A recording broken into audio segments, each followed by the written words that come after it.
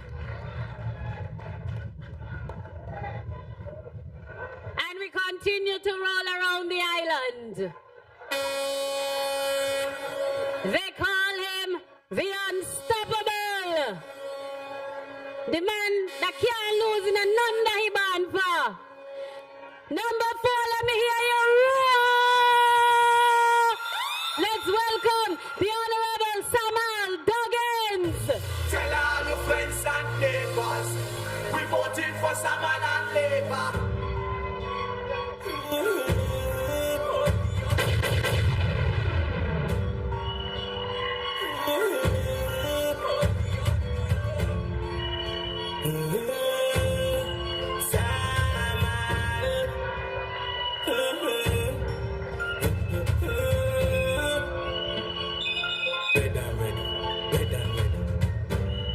So long them why you fall off. Them still in my name, they want to scratch off. Some man Duggins we have vote for. Can't lose in nothing way you ban for. I'm try to pull you down, but some man Duggins get stronger. When you didn't lose, everybody you laugh at. When you vision go tell them say you're faster. Unstoppable. Who don't see we are flappable. You want to say we now make it all a hug. I've been through the fire and flames and through the cash at all. I've been through the storm and the rain and Labour people I get a door. Unstoppable. Then we go now to the man from Brimstone Hill to La Valley. Kenny is alive in number 5. Let us welcome His Excellency Kenneth Douglas for Constituency number 5. Hey yo, one man me know got the drive to make number 5 come alive. Let me tell you about him.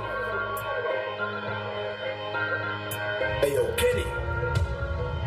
Go son. The most I reach you forever. You want to be number 5 savior. Kenny Douglas, you and Labour going to take SP out of pressure. Kenny clear for the whole of city and for the whole of SKB. Kenny is the man with the remedy. Kenny Douglas got a better strategy. You know he get the hand boss, Kenny Soto. Election never get voted. But no power wicked and free and all one hate and the man all the Jonas. Many a call but a Kenny them choose us. One with the pride none of them can refute us. Kenny going to buy up all of them when election come and we don't care if you go broke. The most I reach you forever. You want to be number 5 savior. Kenny Douglas, you and Labour going to take SP out of pressure. Kenny clear for the whole of city and for the whole of SKB. Kenny is the man with the remedy. Kenny Douglas got a better strategy.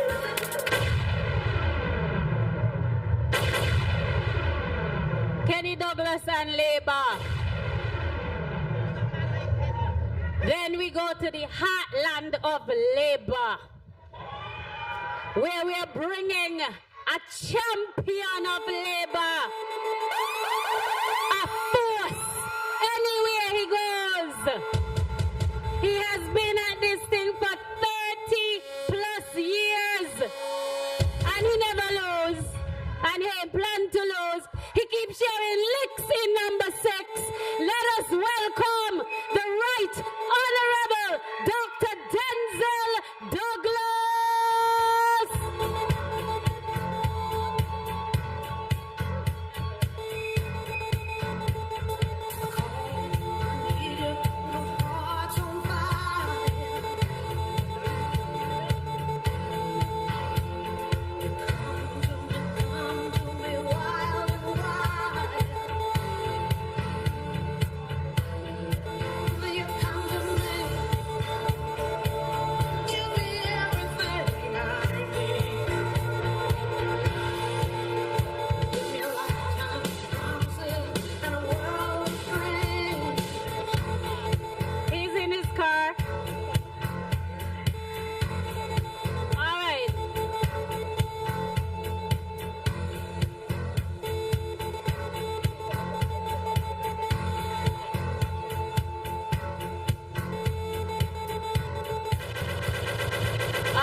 the veterans say let the youngsters go first.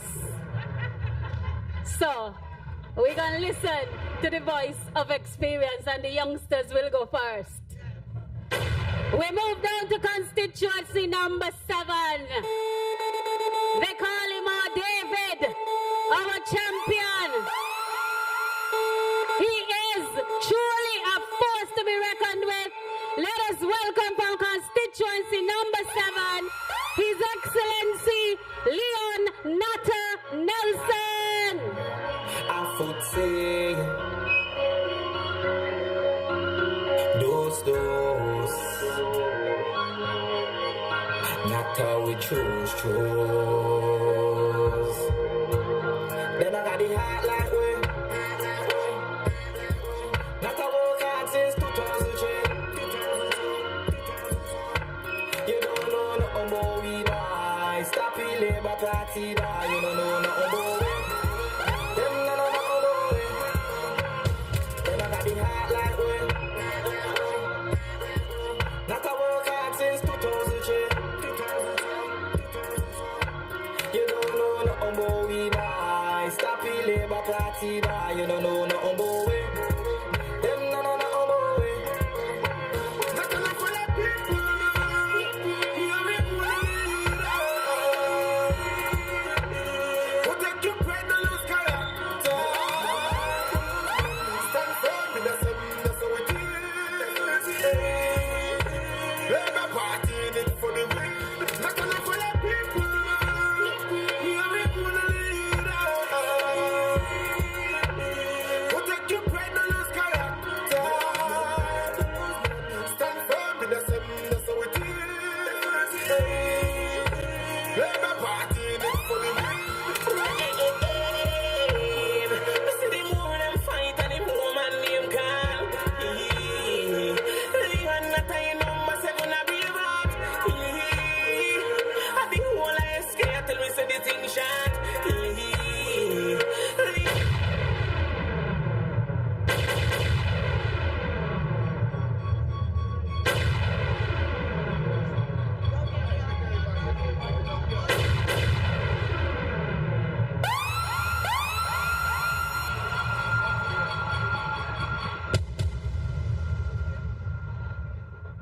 Comrades, look at the team.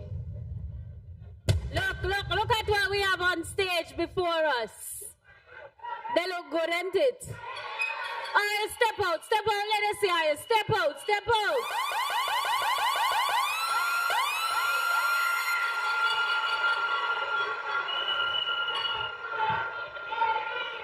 The A team, that's what the people say. I didn't say it. Who said it? This is your what? And a team must have a captain. And that captain must be sure-footed. That captain must be the man of the people.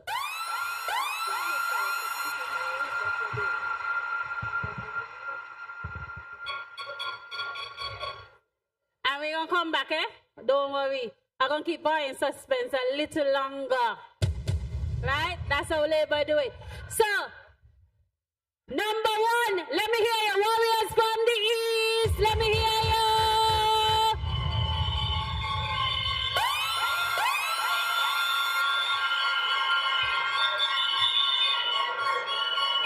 Okay. We say we looking to see where we hear the biggest shout from. We got Central Massive.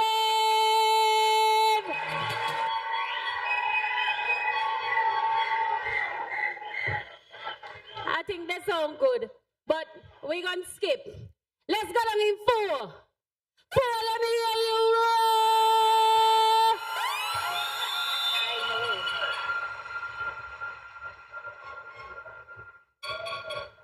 All right, we had 4. And then they said this is the man from, can you wait it? Brimstone Hill to La Valley? Brimstone Hill to La Valley. All the people saying is Kenny, Kenny, Kenny.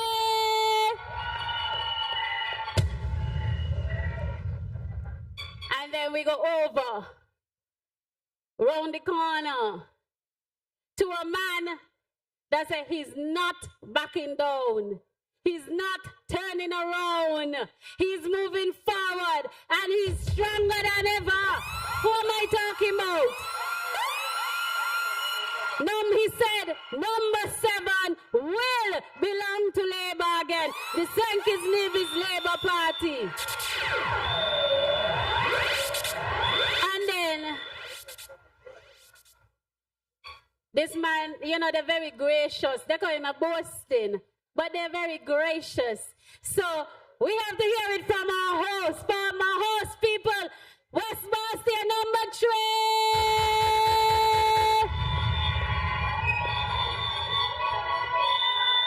And I think number 3, come here, number 3.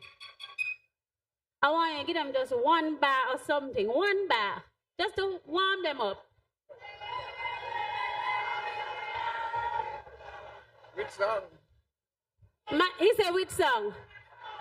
Unstoppable. All right. I was going to bring him, you know, but remember I told all you, the veteran told me, let the youngsters go first. But now, the youngsters have gone, and we are bringing the man himself from constituency number 6, the champion. Let's welcome the Right Honorable Dr. Denzel Douglas.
And friends, your A team and your A team has a dynamic and visionary leader, the Prime Minister, and he's representing the great state of number 8.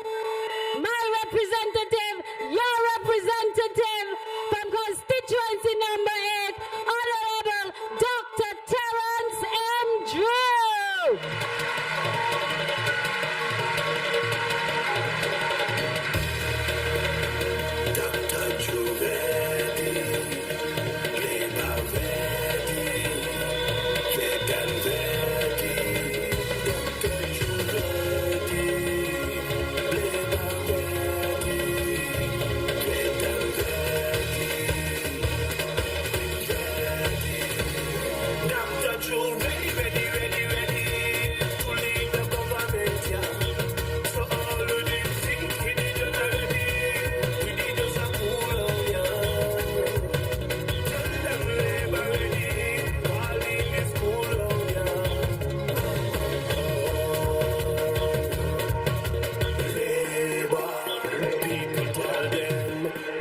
Jew respect himself, respect the youths, respect the elders, man.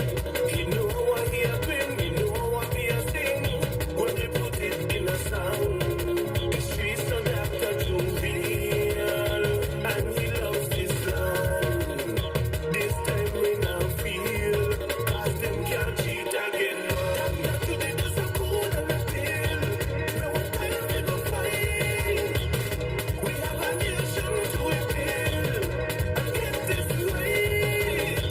Take it to me, because you is my choice. So please, over you my cry. Ready to leave the government, yeah. So all we did think we need a remedy. We need us a cool on, yeah. Tell them labor ready, all in this cool on, yeah.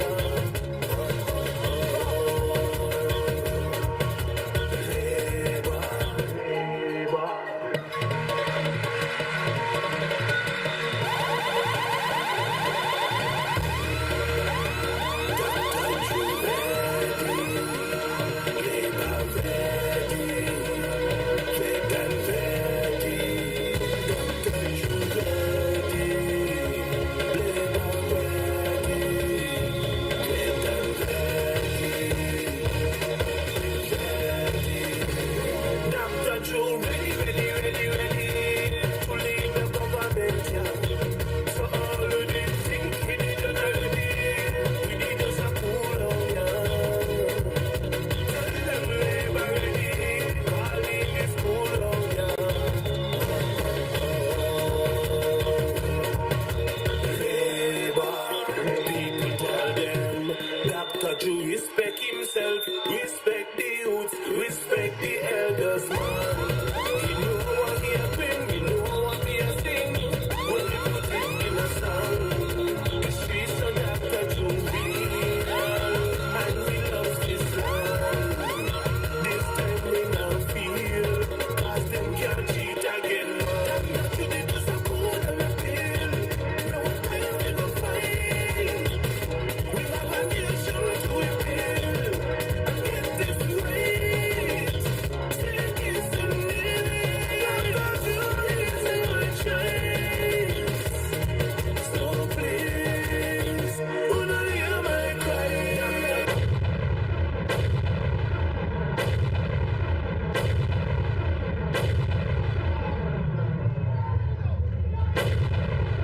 Labor massive. One leader. One Jew, never two. One Labor. The St. Kitts-Nevis Labor Party. Nobody could do it like we. They can't do it like we. Come on, everybody, put your hands together. It's got to get better. All over the world. Listen to these words. People come. People go. Your life has been out of control. You're confused. But don't worry. It's got to get better. It's gonna be better. 'Cause God is in control. Woo! In everything, we must give thanks. We ask everyone to come on the inside, and while you're coming in, I'll invite Mr. Kosa Henry to do the national anthem, and she will be followed by Pastor Huggins, who will do the invocation.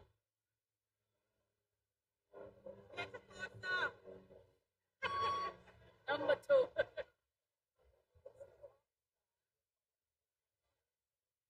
Everyone, please stand for the national anthem of St. Kitts and Nevis.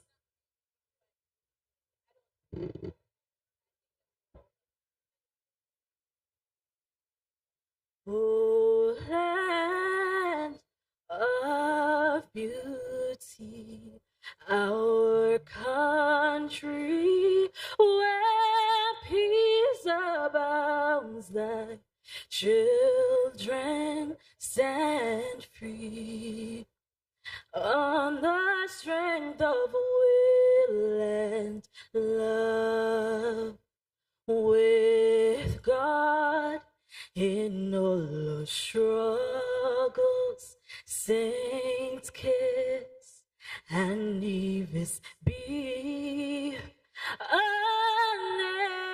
nation bound together with a common destiny. As stalwarts we stand for justice and liberty, with wisdom and truth. We will serve and honor thee. No sword nor spear can conquer, for God will sure defend. His blessing shall forever to posterity extend. Thank you.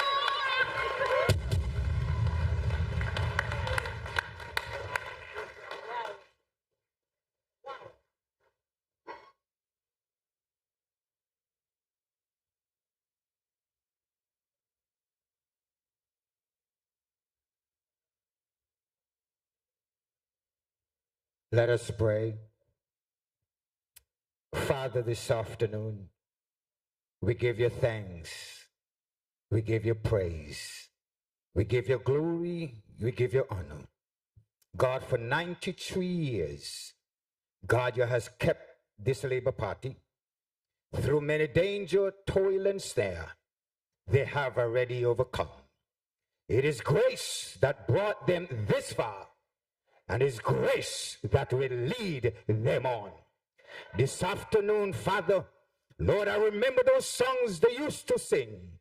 Hold the fort, for I am coming. Jesus Christ, wave the banner back to him. Father, I pray this afternoon that, Lord, they will never forget these great leaders that gone before, that laid the foundation, that today we all can celebrate 93 years of togetherness to keep this country. I say thank you for these great men. Father, I said to the church some time ago, you still answer dead prayer. And Father, after 93 years, those who prayed to keep this party together is still standing. We thank you for them. We pray, God, that you will bless all of these cabinet members, that, Lord, they will remember their call to serve. Father, as the leader, our first national hero said, he came to serve. Father, for the good that he can do. May these leaders, government officials, know, God, that one day let them leave a mark for the good they can do to help the constituency, to help the federation, that we can be a better nation. Father, bless them, strengthen them, bless our Prime Minister. We thank you for him, God, and his leadership thus far. I pray, God, that he too will leave a mark, that someday, God, maybe another 93 years from now, they can look back and say, our Prime Minister as well has left a mark. Bless them together. Strengthen them, God. Let there be the cause that cannot be broken. May they work together for the good they can do for St. Kitts and Nevis. God bless this nation.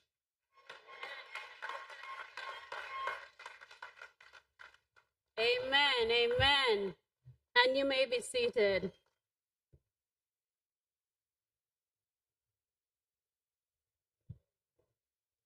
Honorable Dr. Terence Drew, Prime Minister and National Political Leader of the St. Kitts-Nevis Labour Party and Member of Parliament for Constituency number 8, Honorable Dr. Jeffrey Hanley, Deputy Prime Minister, Deputy Political Leader and Constituency Representative for Constituency number 1, the Right Honorable Dr. Denzel L. Douglas, Senior Minister and Member of Parliament for Constituency number 6, Honorable Conris Maynard, Deputy Political Leader and Member of Parliament for Constituency number 3, Honorable Marsha Henderson, Member of Parliament for Constituency number 2, Honorable Samuel Duggins, Member of Parliament for Constituency number 4, His Excellency Kenneth Douglas, Caretaker for Constituency number 5, His Excellency Leon Natta Nelson, Caretaker for Constituency number 7, other members of Cabinet who may be present this afternoon. I also would like at this time to recognize the spouses of our representatives. They have given them the strength and the support so that they can continue to serve us effectively and efficiently. I would like to recognize Mrs. Diani Prince Drew, Mrs. Adaisy Hanley, Mrs. Shamara Morton Maynard, and in Mrs. Ermeline Sebastian Duggins. I would like to also recognize in our presence Senator the Honorable Dr. Joel Clark and Senator the Honorable Iseline Phillip. We also recognize with us royalty. We have royalty in our presence in the person of our Miss Labour 2025, Miss Shakelia Tatum. And it would be remiss of me if I did not say that Shakelia is from the East, the Warriors from the East, Constituency 1. We'll also like to recognize at this time the Honorable Alva Baptiste, our comrade, brother, and distinguished guest speaker, and Minister of External Trade, International Affairs, Civil Aviation, and Diaspora Affairs of St. Lucia. And he has his wife with him and his son. So thank you. It's a family affair here in the St. Kitts-Nevis Labour Party. We would like to recognize as well past candidates and members of Parliament for the St. Kitts-Nevis Labour Party. We had present, I saw the Honorable Cedric Liburd. I think I also saw our former Attorney General, Honorable Delana Batt. I think I saw our former Minister of Tourism, the Honorable Richard Skerritt. I also saw our former Minister of Education et al., the Honorable Nigel Carty. I also see one of our candidates or caretakers for constituency number 5 in the person of Dr. Narjan Wilson. Am I missing anyone? I think I got it. Oh, how can I forget our former speaker, one of our champions in Labour, a true stalwart of this party, Mr. Walford Gomes.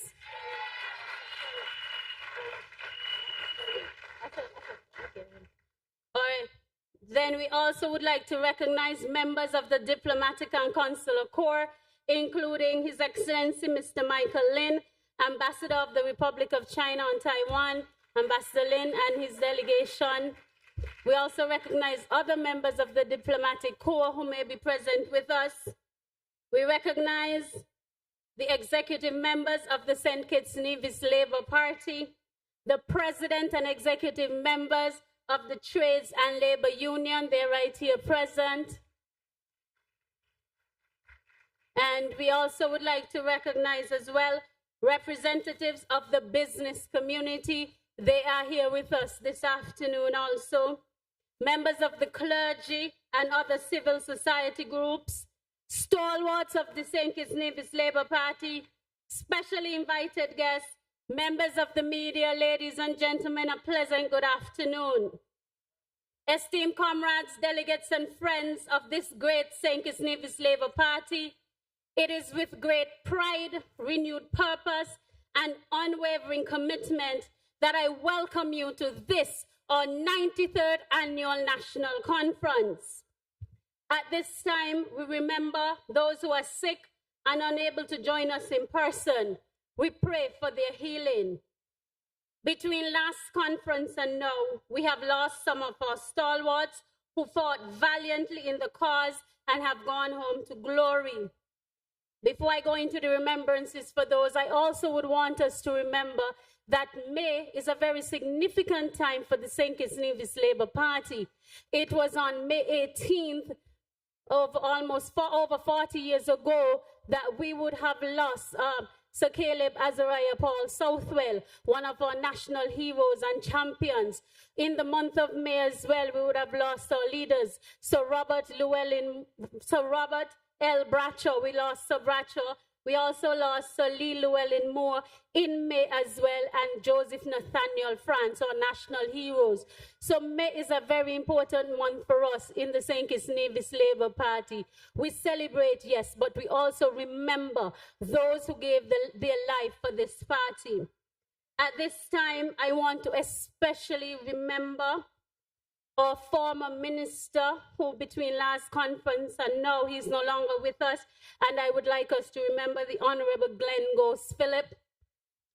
We would like to also remember some stalwarts who would have been here this afternoon if they were with us on this side of the plane.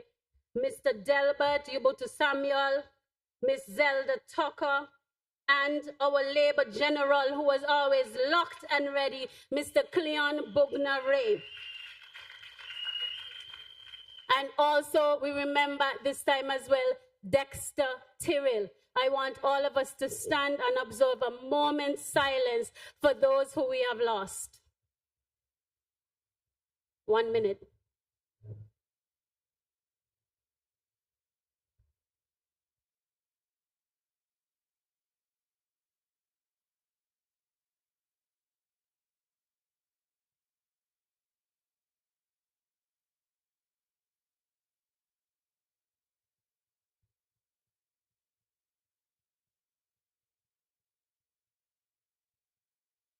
Thank you.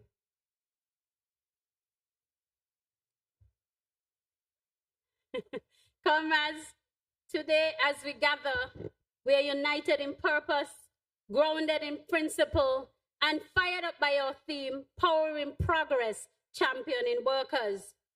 We gather not just as members of a great political party, but as champions. We are champions of a cause rooted in justice, dignity, equality, and opportunity for all. We are champions of a people. We are the voice of the worker, the guardian of the vulnerable, and the engine of real, lasting change. All of us know our history would show that the St. Kitts-Nevis Labour Party has always been the engine of transformation in St. Kitts and Nevis in every sector.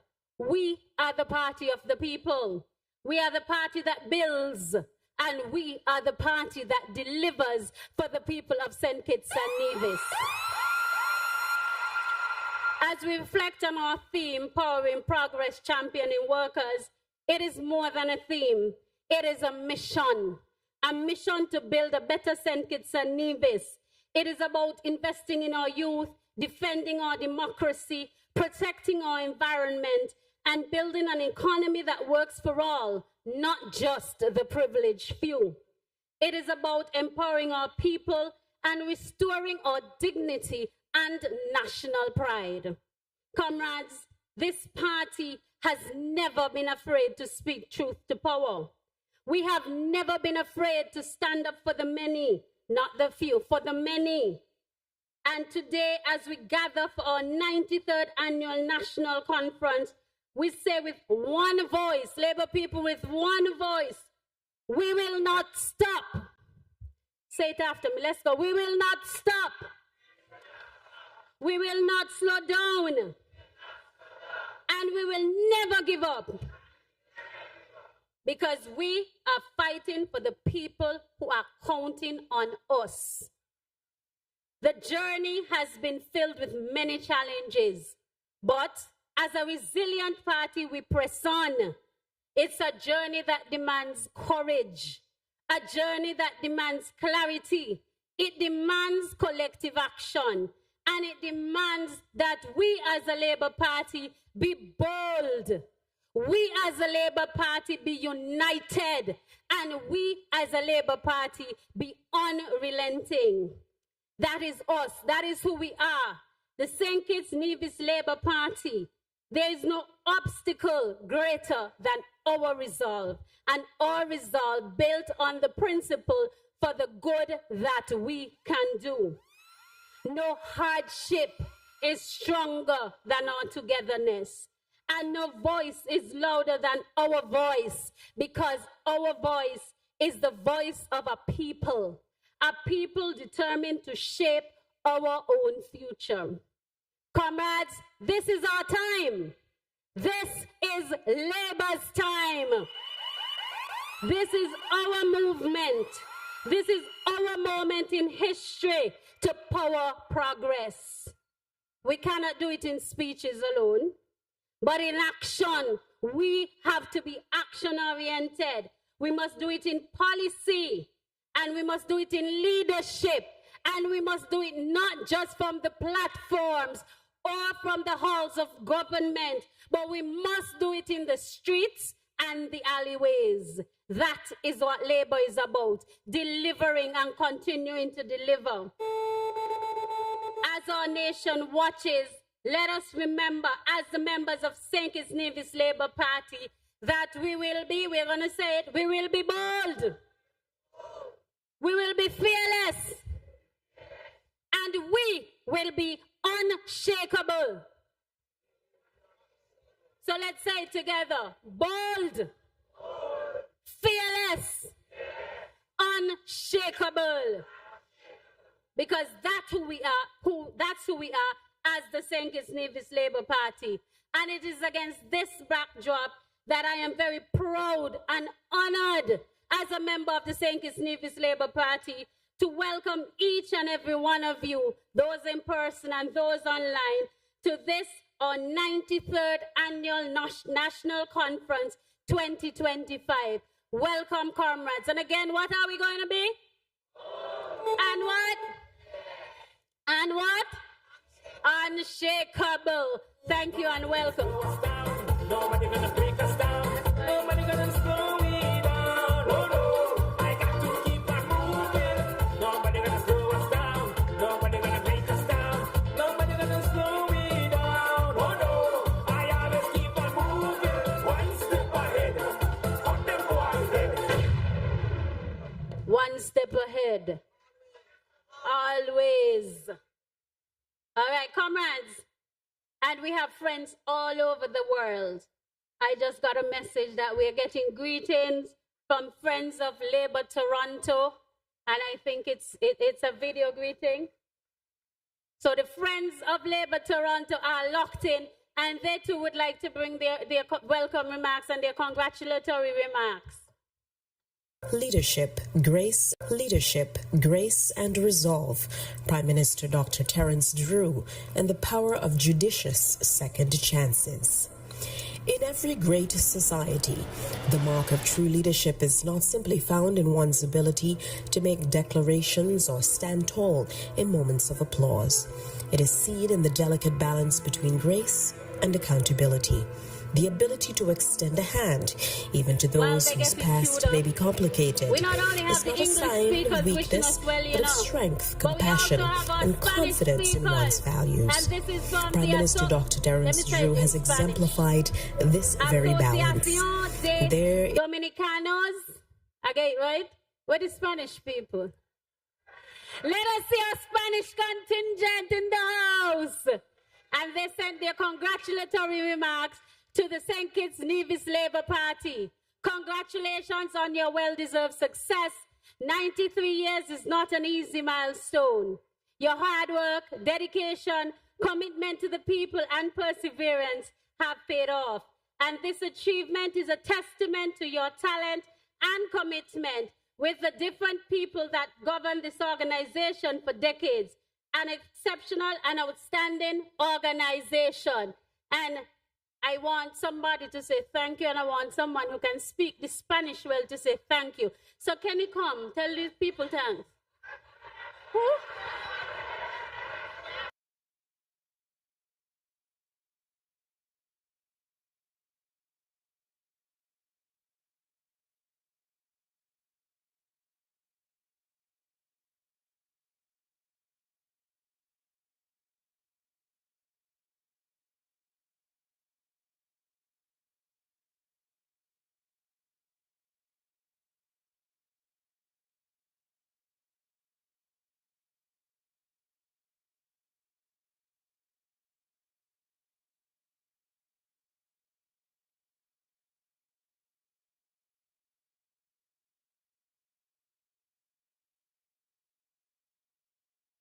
Said.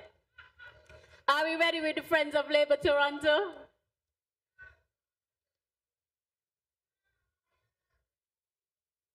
All right. Well, we will come back once it's queued up. They will let me know. But comrades, you are the delegates here. You are the invited guests. And I am sure you want to hear from your people, the people who you would have sent to Parliament, and those who you would have shown your support in the last election. So they're going to come and greet you. Oh, we have it ready? All right. Leadership, Grace and Resolve. Prime Minister Dr. Terence Drew.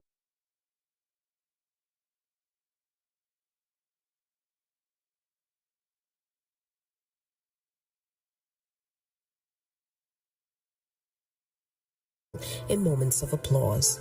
It is seen in the delicate balance between grace and accountability, the ability to extend a hand, even to those whose past may be complicated, is not a sign of weakness, but of strength, compassion, and confidence in one's values. Prime Minister Dr. Terence Drew has exemplified this very balance. There is timeless virtue in giving someone a chance. It is rooted in the belief that people can evolve, grow, and contribute positively, even if they have once erred or been misunderstood. The philosophy of second chances is not about naivete. It is about hope. It is about the courage to believe that good can be cultivated and that redemption is possible through sincere effort and responsibility. Prime Minister Drew has led with this ethos. In the name of unity, progress, and national reconciliation, he has opened the doors of opportunity to individuals who may not have historically stood with the St. Kitts-Nevis Labour Party, but expressed a desire to move forward in good faith. He has welcomed people into the national fold, not on the basis of blind loyalty, but on the potential for meaningful contribution. However, good leadership does not end with open doors.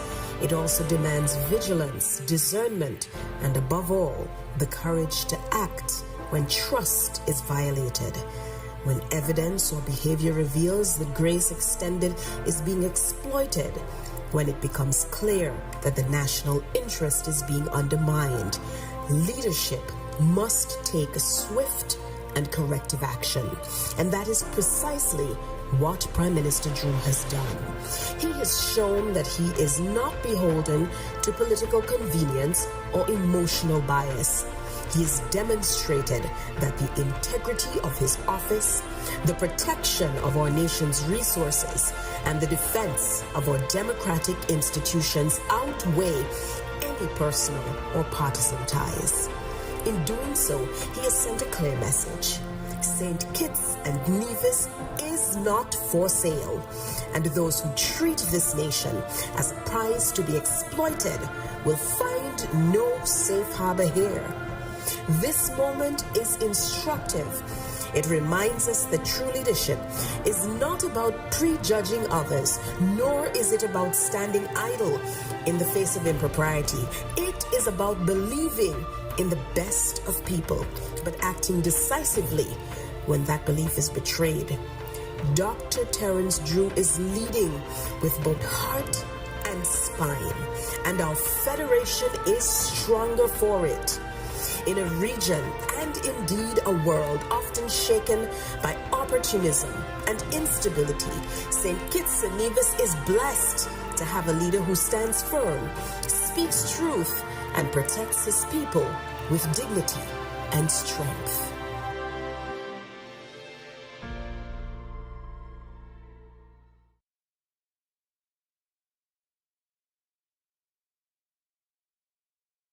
To bring their greetings, and we're starting in the heart of it, Central Bastille. Central Bastille, let's welcome to the podium the Honorable Marsha Tamika Henderson. I know that it's essential to find a leader with credential in this next election. So I introduce to you Marsha Henderson. I say she's the one for you. Central, you want someone new, so I present to you Marsha Henderson. You want Central, what you know. You know we want a number two. Cause too much of messing number two. Too much of messing. She's just a girl and she's on fire. Hotter than a fantasy, lonely like a highway.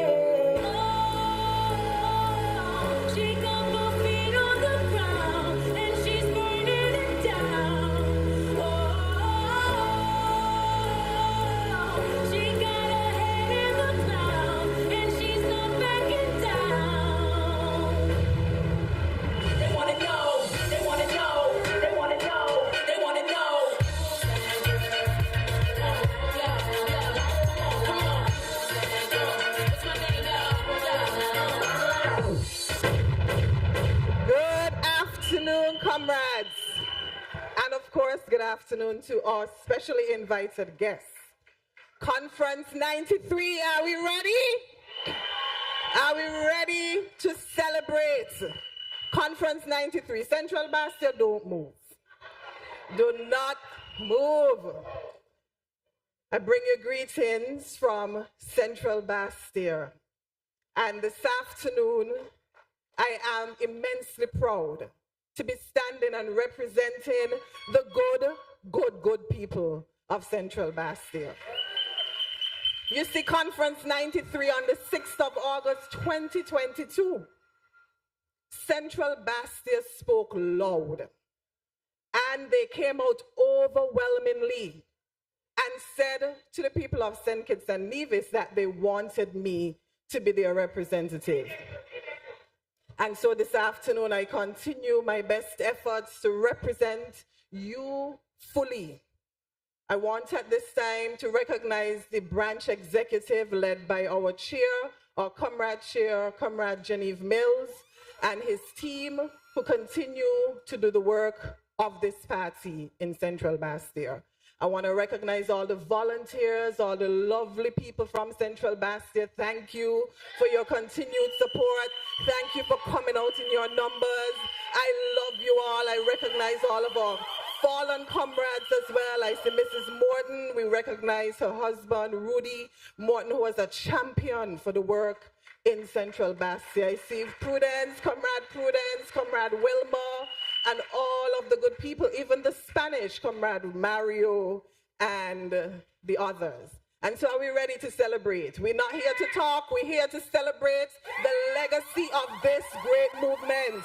We're here this afternoon to celebrate the victories of this great, unstoppable movement. And so Central Bastille, we ready? We're ready to celebrate? Is there? And if you hear this and they go on the back, on the knees, baby, shake it to the max. Did you please turn on the bass to the max? Please just rewind, let me shake it to the max. Shake it to the max. Shake it to the max. Shake it to the max. Please just rewind, let me shake it to the max. And we're going to celebrate to the max this afternoon. I love you, Central Bastille. I love you all. This afternoon, we're going to celebrate this party to the max. Thank you, Conference 93.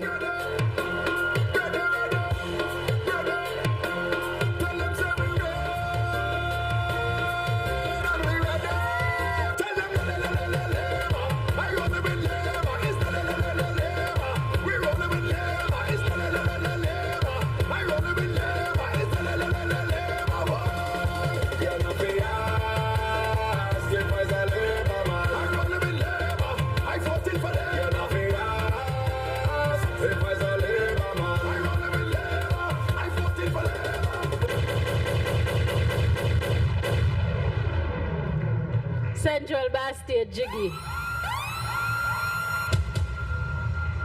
Central, and we make way now for the Lions from 4 as they're going to roar, and I welcome the Honorable Samuel Doggins.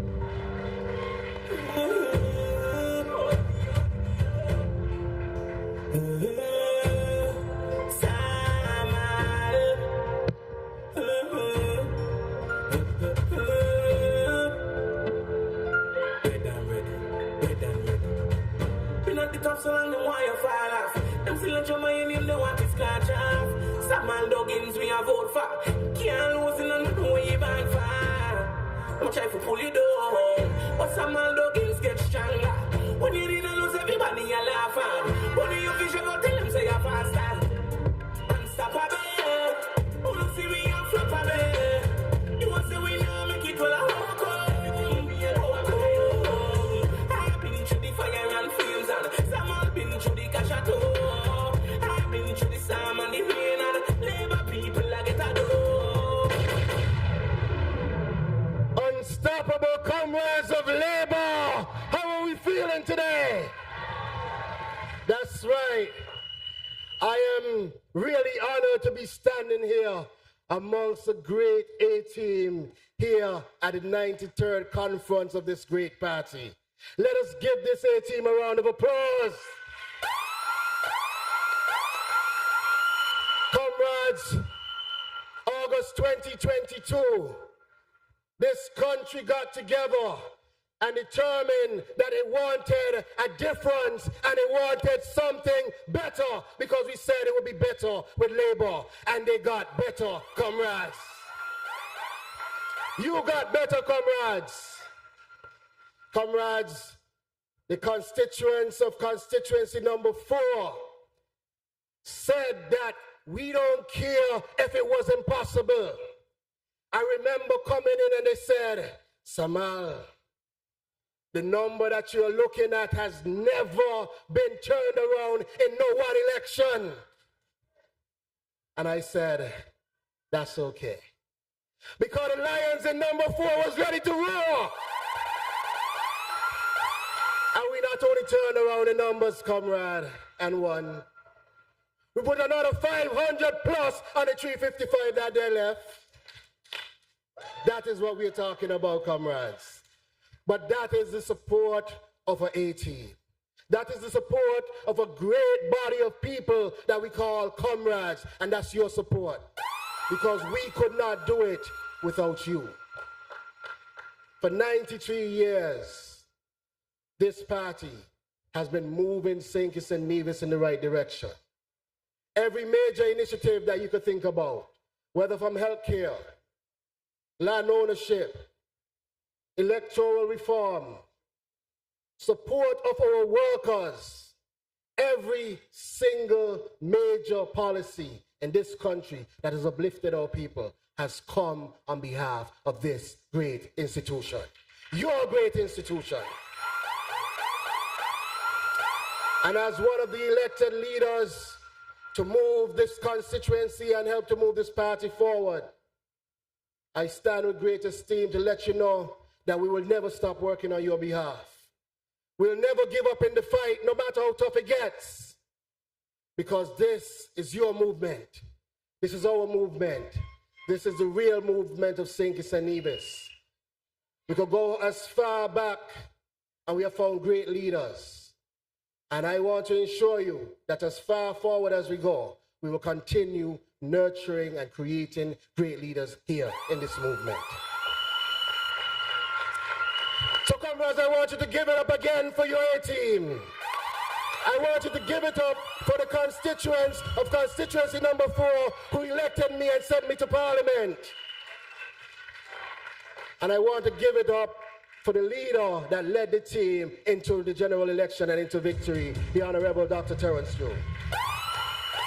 And before I go, I just want to say condolences to the family of Tequila Masham and also Ijisha Freeman in particular, and all of those that we would have lost over the last few weeks and months. May their souls rest in eternal peace, and let us continue to celebrate their memory. Comrades, thank you. Good afternoon. And we're still rolling in number 4, and I will never stop. Thank you. Good afternoon. Tell all your friends and neighbors, we voted for Saman and Labour. From Channing just down to New Guinea, we voting for the Labour Party. Tell all the man that to go, we can't take it on no more. When you come out to number 4, we're ready.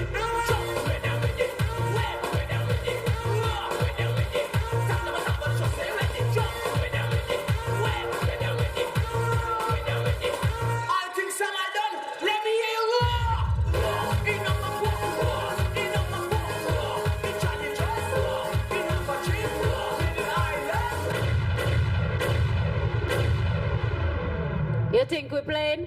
Cradle to the grave, Labour. And we move now over to number 5, Brimstone Hill, Tilla Valley. Let us welcome His Excellency Kenneth Douglas. Hey,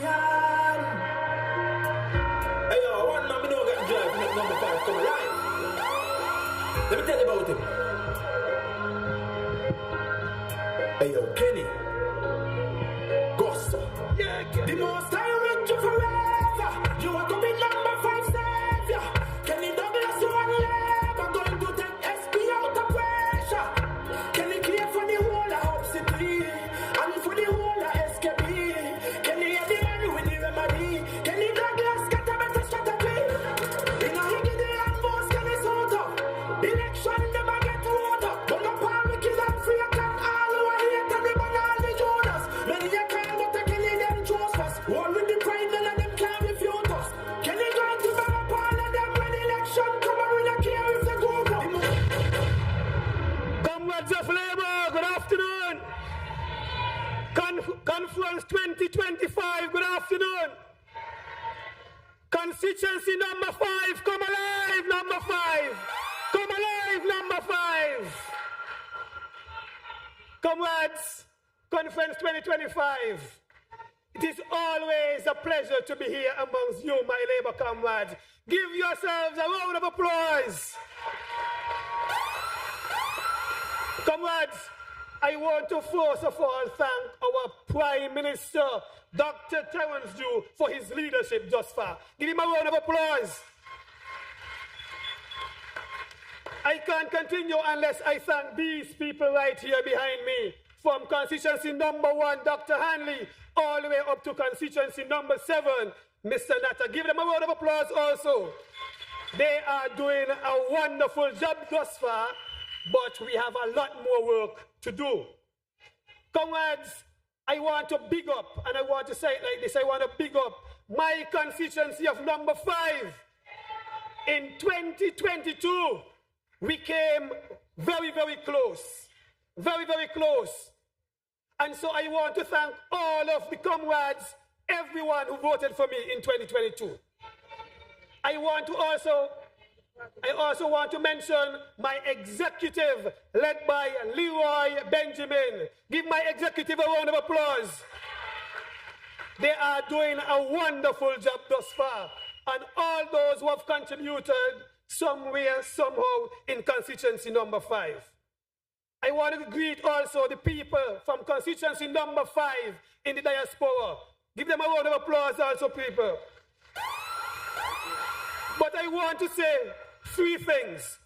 the St. Kitts-Nevis Labour government has done so well thus far.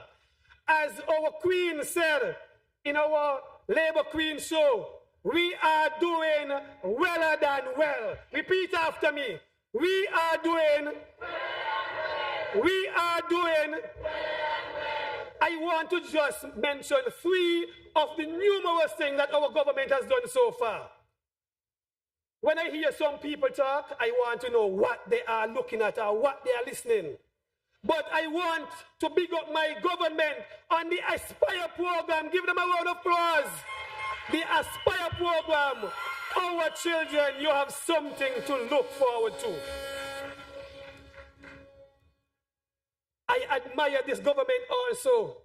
When I heard the representative for number 8, our Prime Minister, mentioned that all children, if you have surgery, if you are sick and you have to go overseas, you can go overseas without paying 1 dime. Give your government a round of applause and give your Prime Minister a round of applause.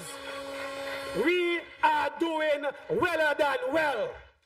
And the third one of the numerous, I want to talk about those GAE workers. Give your government a round of applause.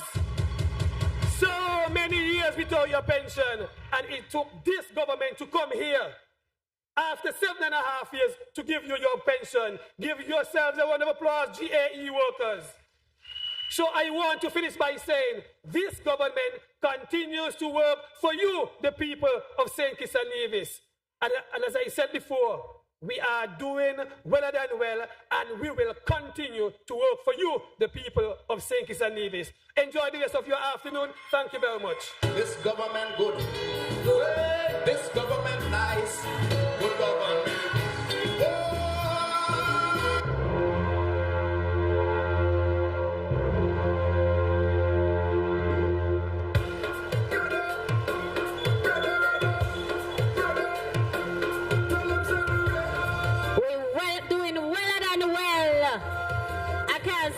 How you say it again? Tell them how to say it, because I think Kenny say it right. How you say it? Well and well. All right, now let us welcome from constituency number 7, His Excellency Leon Nathan Nelson. Gone again, I would say, those.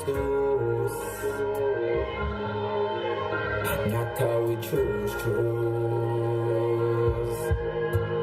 Then I got the heart like way. Not a work hard since 2003.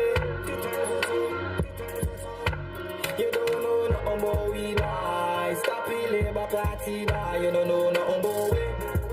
Them no about we. Then I got the heart like way. Not a work hard since 2003. You don't know nothing about we lie. Stop the Labour Party lie. You don't know nothing about we. Them no about we. Comrades of Labour! Comrades of Labour! That's how we start the meeting. Labour is good. Labour is nice. And Labour is sweet. I want to acknowledge our wonderful Prime Minister, the Honorable Dr. Terence Drew, and his wonderful, I should say that over. I want to acknowledge our wonderful Labour Prime Minister, Dr. Terence Drew. I want to acknowledge his wonderful cabinet colleagues, his Labour cabinet colleagues, from number 1 all the way to number 8. I should acknowledge the wonderful mothers of Labour. I want to acknowledge the wonderful Labour Union Labour. I should acknowledge the wonderful Labour pastor. I want to acknowledge the beautiful wives of labor, or the labor wives. I want to acknowledge our good labor friends. And by the amount of people we have in Taiwan, I want to acknowledge our labor Taiwan of China. In Taiwan, we say sheshe. That means thank you.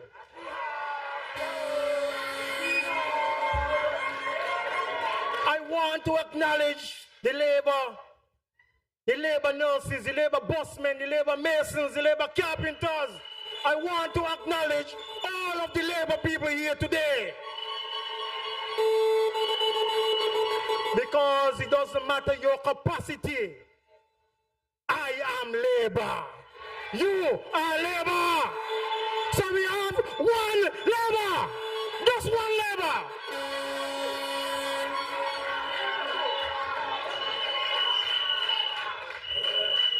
So I know they don't stop. But this labor is the only labor that provide from womb to tomb. From in the womb to the tomb, we just provide for them. From 0 to 5, the daycare got something from labor. From 5 to 18, the high school got something from labor. Aspire.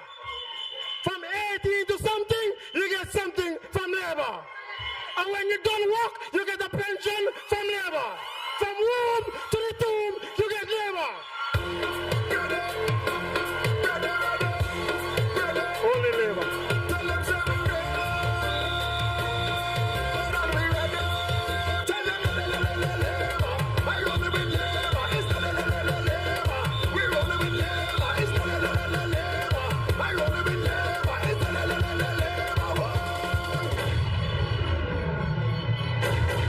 And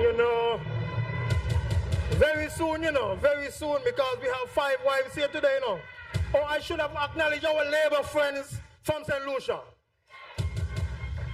Very soon, we will have labor husbands and labor wives. If you want that, you get that. And I should acknowledge our labor queen as well. Come on, I feel like this is labor weekend again. Lord of mercy, I'm going to end just now. Say as you like? Okay. Yes, I'm coming to that right now. Comrades, I come early today. So on my way in, I reminded myself of the journey. And the journey started on the ground floor. You see, the party wasn't in government when I joined. The party was at ground zero out of government. And year by year, when we walked into that elevator on the ground floor, as the elevator go up, the doors was open for all of the number 7 people to come with me. And no matter where the elevator went, whether it's between floors number 1, number 6th floor, no matter. Everybody remained labor. And so to those wonderful soldiers from number 7 who came on the elevator at ground zero in 2020, and then in 2022, we carried it up and we opened the elevator to bring on more people. We take them on. And when the elevator opened again in 2027, Lord of mercy, he ain't gonna give us space on the elevator, but everybody from the labor, and labor. Is dead, labor again. Got them going by the breath, and they breaking us sweat. Hear that? Is dead, labor again. Is dead, labor again. Is dead, labor again. But comrades, it's a while to go, If they tell them they have to wait, They have to wait. Dr. Joe in charge. And when they call it, we're going to deal with it. But they have to wait. They have to wait on us. Because we have much more to do for you, the comrades. We have much more to do for you, the people of St. Kitts. And having said that, I say good afternoon. Thank you. Love you.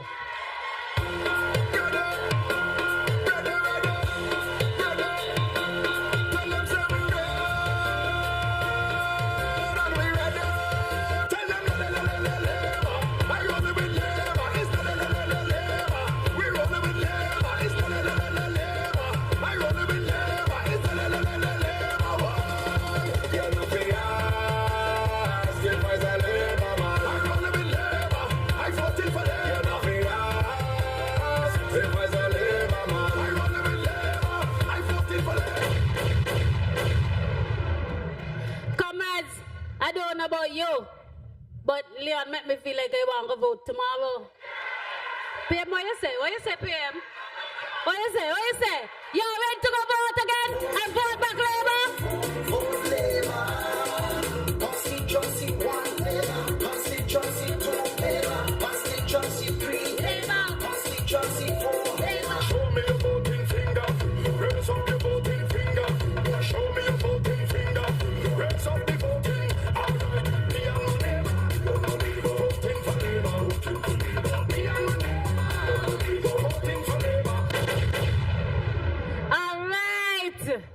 Well. And we continue the energy high, the thing nice. And we continue, and I will welcome from the heartland of Labour, number 6 in the mix. Let us welcome the Right Honorable Dr. Denzel Douglas.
Thank you. You ready? You ready? See what I tell you, Drew called the election. We ready for them. Ready. Let them know. We ready for them. Don't tell them so. Sorry for them. Let them know. Good afternoon, comrades. Only 2 minutes as we have. But I want to really thank you for being here in your numbers. I want to thank you for the morning session where you have elected our leadership of our party. Let us give Dr. Terence Drew an amazing round of applause as our leader of this great party, together with the deputies and all those who have taken on the leadership at the level of chairman, etc. But I want to thank each of you for being here.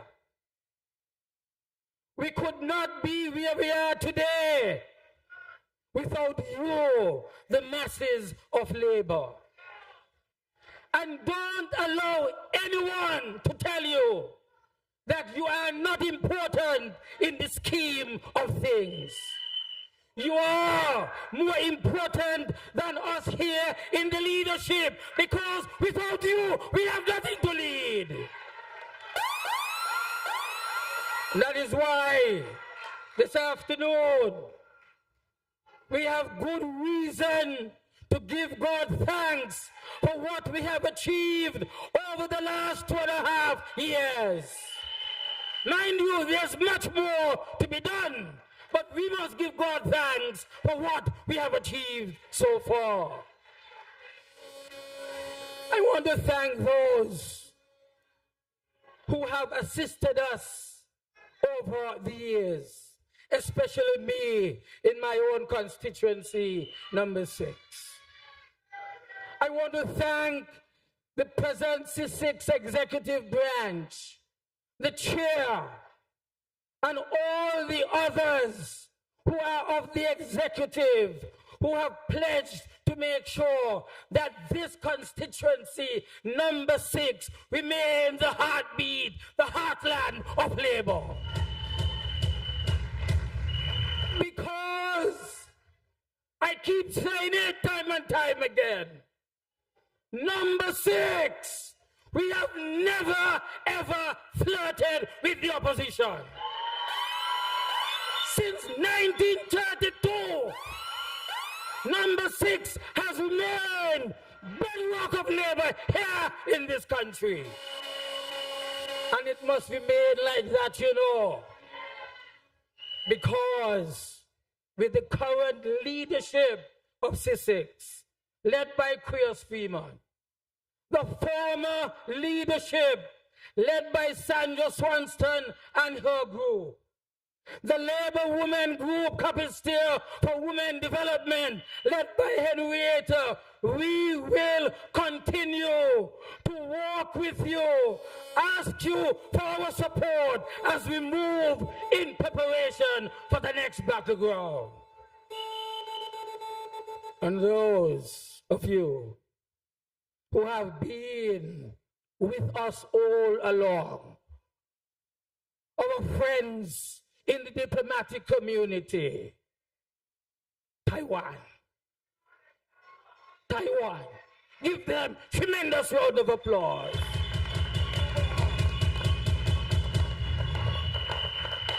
Those who have supported us from the business community,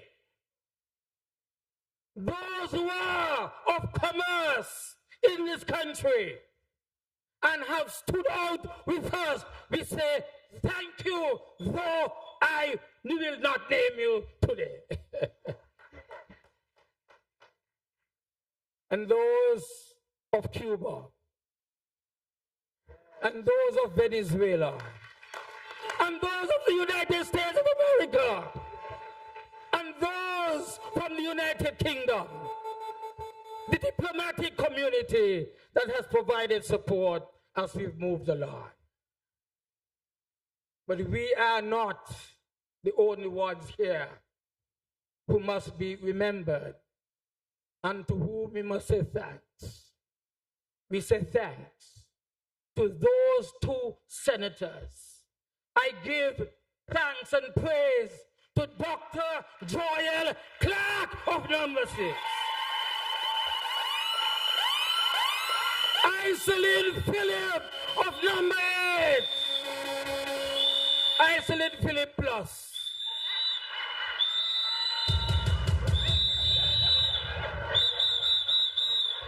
And those, of course, who have been the bedrock of labor all along.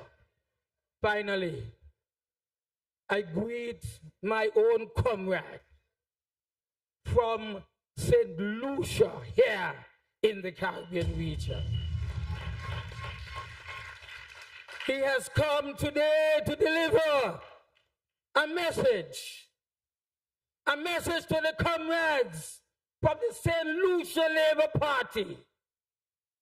He has brought his wife and his young son so that they can see what labor is like when it gets on the move. And so, Alva, I said to you, they have only about 12 more months before they call. When you're ready to call on us here in St. Kitts-Nevis. Because we will make sure that you know how to do it, and you do it right for the people of St. Lucia as well. God bless you. Thank you very much. Stop! We coming in stronger than ever. We coming in stronger than ever.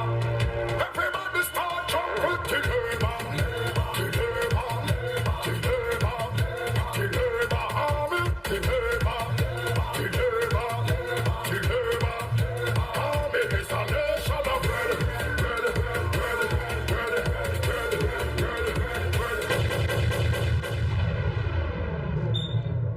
Nobody could do it like Dougie. Simply the best. We now go to the east. Warriors from the east. Our deputy is essential. And he's your shepherd. Let's welcome the right honor. Sorry, I'm being prophetic. Prophetic. Let's welcome the Honorable Dr. Jeffrey Hanley.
toils and snares. I have already come. 'Tis grace that brought us safe thus far, and his grace shall lead us on. We serve a very big, mighty God. I greet our beautiful Queen, Star Tatum. And of course, allow me to greet our Mother of the Year, our hard-working comrade, Cheryl Richardson. And of course, I greet my beautiful wife, and I thank her for the support. You see how East Bastille was decked out today? My wife say you ain't coming last, and she ordered all the outfit for me comrades. Thank you, beautiful, supportive Adesi. I also greet our comrade brother Baptist and his wife and son who are here with us from St. Lucia. Take back our love to the Honorable Prime Minister and the honorable colleagues there and the party. Comrades, allow me to greet all of the comrades in the diaspora and all of those who are logged on at the various media houses. I want to at this time greet comrade Dudley Gums, who will be making 93 years on May 24th, and he's listening to our political conference. And I want to say thank you, comrade Dudley, because I remember as a child, I sat in meetings with you and Mr. Ralph Tortor, Ina Fifield, Enid James, even my mother, and of course Diane grandfather, Joshua, and so many of you. And it's because of you. That is why I am where I am today. And I say thank you to all of the stalwart comrades who have paved the way for us. Comrades of labor, God has been mighty, mighty good to us. And we cannot afford to be distracted. The enemy is going to try all sorts of things. But I say to you, comrades, we will not be distracted in East Bastille. For 93 years, God has been mighty good to this organization. He has kept us through the many challenges and victories. He has been with us for 93 years. And today we say, to God be the glory. Great things He has done. And comrades, there is no stopping us now. You see what is bothering them, you know. They know when the red roller come out on the road, we rolling over everything and everybody. Warriors from the east, warriors from the east, I say to you, I love you. I value what each and every one of you continue to do for constituency number 1. We are number 1 in number 1. And we will continue to work hard to make sure that that constituency will always be solid labor. 5 years ago, you sent me to work on your behalf. I say thank you for the overwhelming endorsement. And I give you my word. By God's grace, I will be working even harder for you, the people of constituency number 1.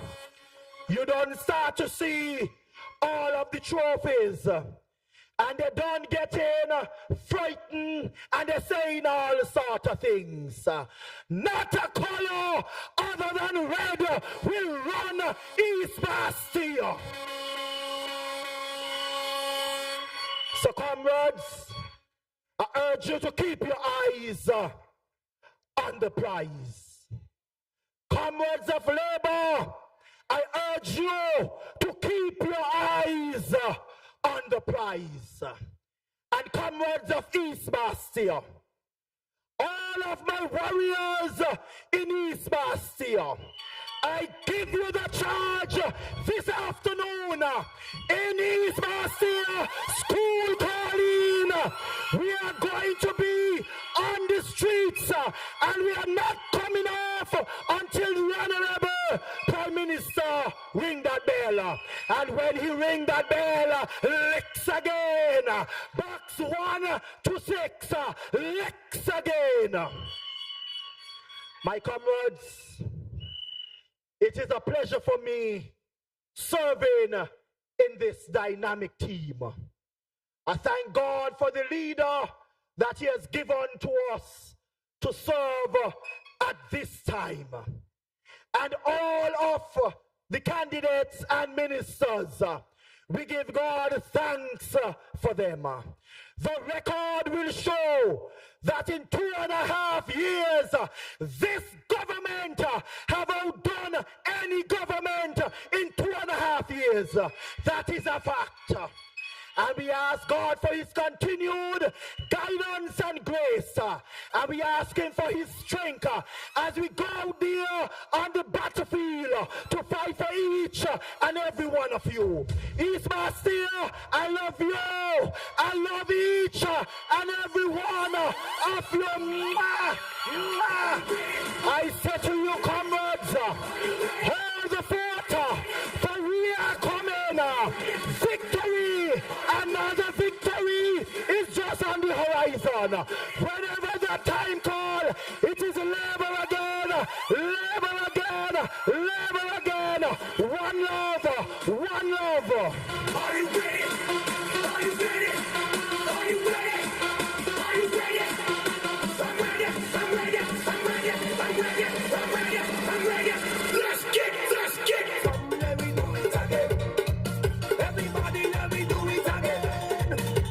Come, let me do it again. Everybody, let me do it again. Come, let me do it again. Everybody, let me do it again.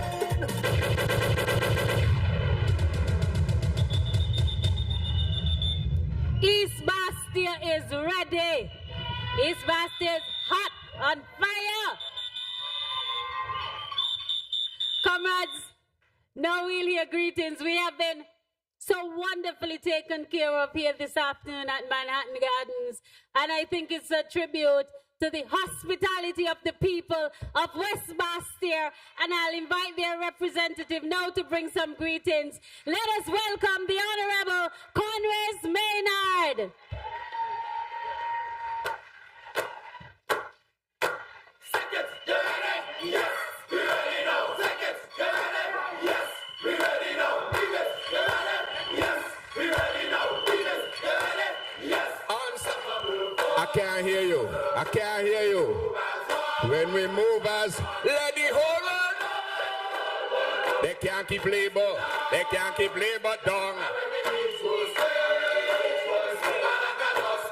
A lot of dust. Let me everybody. Let me go. Unstoppable. Stand up, stand up, stand up. When we move, I let the whole world. They can't keep labor. They can't keep labor down. And when we reach world, a lot of dust go. A lot of dust go raise. Here is small but big time. And we go turn up. Now turn it up. Now turn it up. Now turn it up. Comrades of labor, you ready? You ready?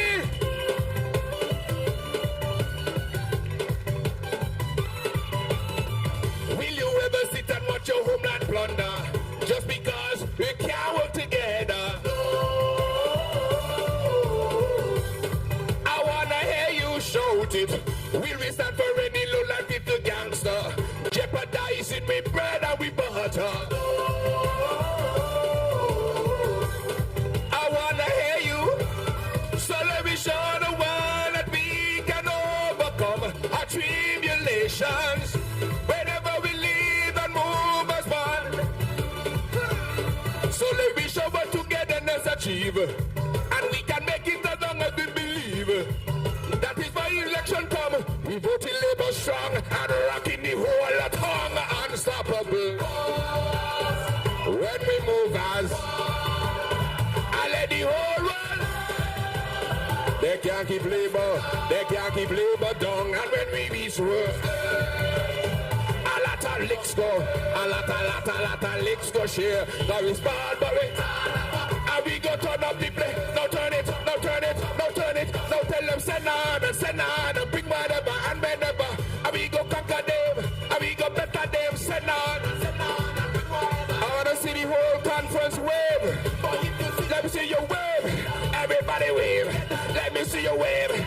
Everybody wave. Put up a wave. Everybody wave.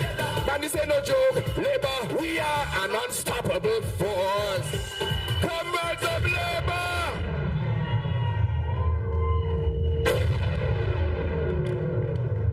Comrades of labor.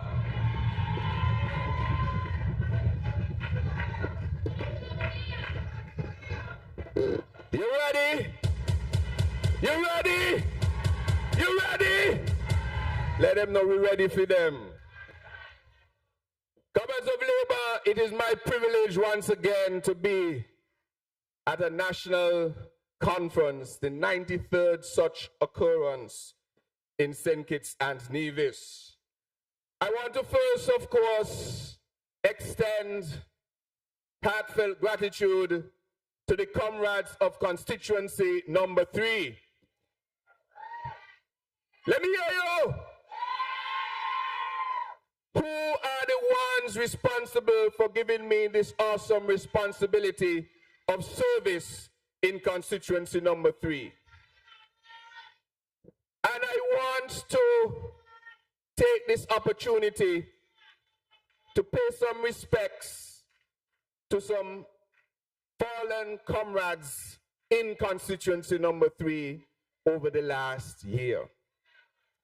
They were part of the movement that allowed for me to become the representative of Constituency number 3. And I speak none other than Dexter Tyrrell in Constituency number 3. Please put your hands together for the service of our fallen comrade Dexter Tyrrell. Dexter was a dependable soldier, ready at every call to support the cause of Constituency number 3 and Labour as a whole.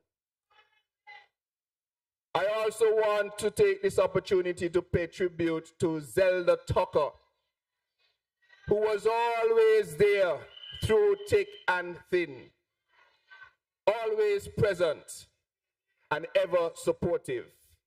And we can still feel her spirit as we continue to do the work on behalf of the people of Constituency number 3. And I also want to pay tribute, of course, to someone the whole Labour Party knows as the Labour General, Cleon Bugner Ray, who at every turn you will not be able to differentiate between him and Labour. I remember I had a competition once to determine who was the biggest Labour, and Bugner won. And so we ask that God help these souls to rest in eternal peace, and for us never to forget their contribution to where we are today. Comrades of Labour, this country has always been better with Labour. Always.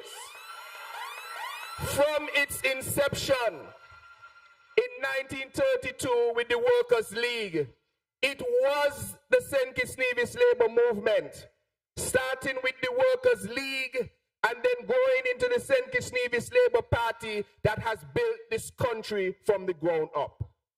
It is every single major achievement that this country has seen has been done under a St. Kitts-Nevis Labour Party administration.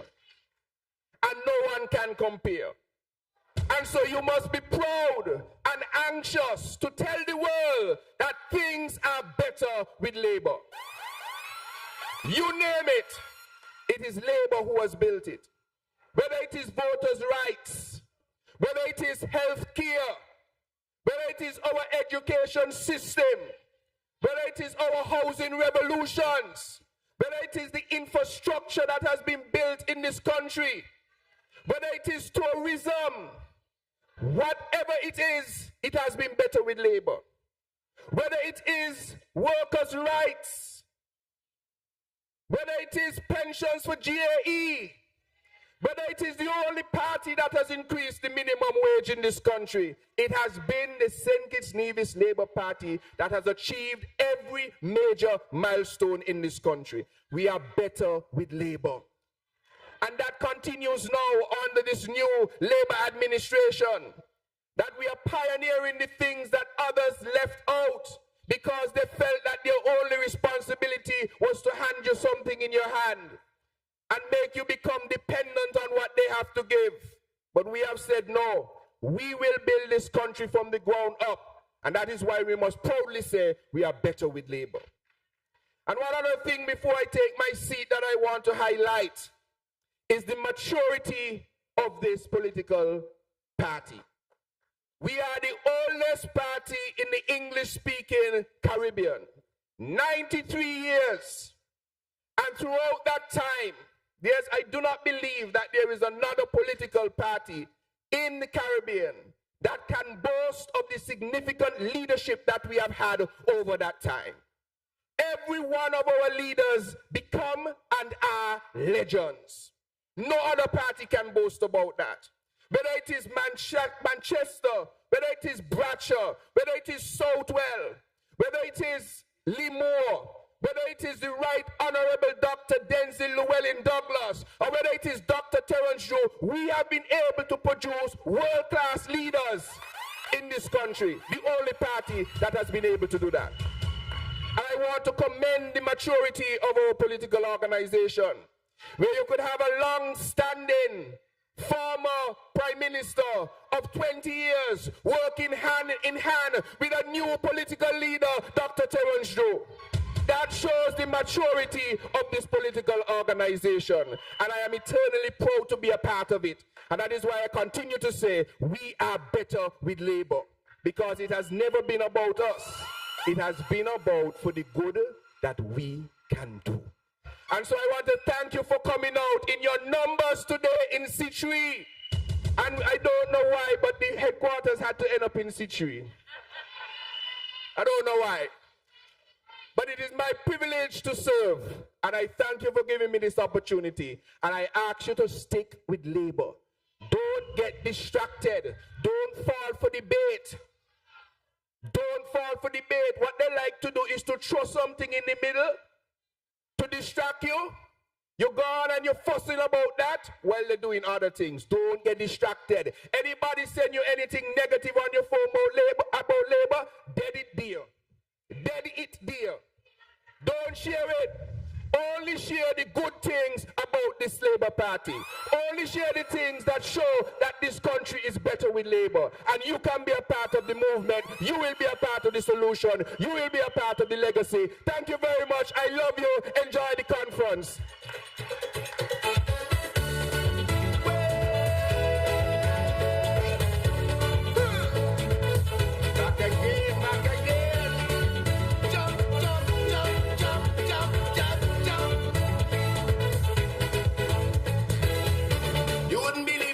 The people who meet me on the street and say the same thing. That for years now they anxiously waiting to hear a little something from the king. Labour, you have heard from the members of the A team. And you know, they have spoken a lot about the developments that have happened under Labour. And it is under Labour that we have seen a resurgence of culture in our federation. And we are going to have a demonstration of that now. And I would like you to give a warm Labour welcome to Dishon Phipps and the drummers as they do a presentation on the drum.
Thank you, thank you. Let's hear it for Deshaun Phipps and the drummers.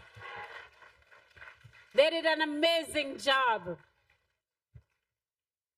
Comrades, as you know, the St. Kitts-Nevis Labour Party is loved far and wide.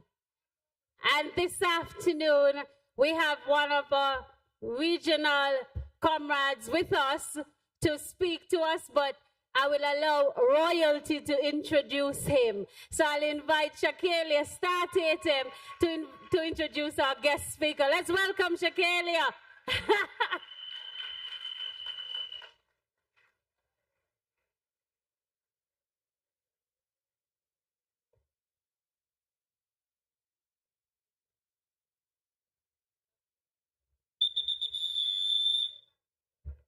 Good afternoon. Comrades, our guest speaker is Honorable Alva Romanus Baptiste, St. Lucia's Minister for External Affairs, International Trade, Civil Aviation, and Diaspora Affairs, who is serving his 4th consecutive term as Parliamentary Representative for Laborie Constituency since 2006. A dedicated and respected public figure, he has held key leadership roles within the St. Lucia Labour Party, including Deputy Political Leader for 12 years and the founding president of the St. Lucia Labour Party Youth Organization. He has demonstrated unwavering commitment to justice, fairness, and national development from a young age. His extensive community involvement, activism, and leadership in youth organizations, civil service trade union, and civil aviation exemplify his dedication to service and advocacy. Professionally, he's an accomplished aviation expert with applicable qualifications, which include International Civil Aviation Organization certification in approach and aerodrome control and a meteorological observation certificate from Transport Canada.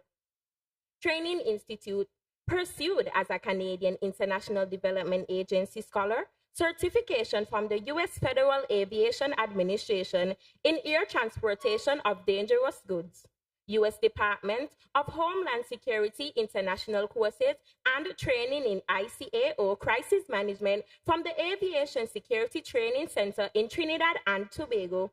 Academically, he holds a Bachelor of Science in Aviation Business Administration with a minor in psychology, graduating summa cum laude at top top of his class from Embry-Riddle Aeronautical University in Florida, he was also recognized in Who's Who among students in American universities and colleges and the All-American Scholar for exceptional academic performance. He also holds, Honorable Alva R. Baptiste professional experiences include Air Traffic Control Officer, Assistant Airport Manager, Acting Airport Manager, Civil Aviation Officer, now Chief Aviation Officer, Member of Parliament for the Laborie Constituency from December 11, 2006 to present, and Minister for External Affairs, International Trade and Civil Aviation. His diplomatic finesse, negotiation skills, and regional leadership, serving as President of the ACP Council of Ministers and chairing several Caribbean bodies, highlight his outstanding contributions on the global stage. Please join me in warmly welcoming one of St. Lucia's most esteemed diplomats, politicians, and leaders, Honorable Alva Romanus Baptiste. Me don't know about you, but me love sing it's bad. Me don't know what them a talk about. When them say sing it's mad. Whenever anyone have problems, everywhere need God. Tell them easy no man. For me love sing it's bad.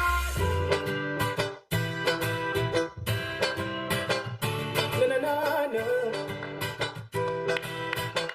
Boom. I'm so proud to be a citizen of this land, my blessed nation. Together we stand. So make me tell you about St. Kitts-Nevis, at the nicest place on the ramp road near Manifest. Like Valencia said, nah, sell out my country, yeah. No people balling for the hills, them and the valleys and the trees, but we have them in abundance, Lord. The rest of man live on the beach, climbing up the jelly tree. One for you and one for me. So we could have cool enough.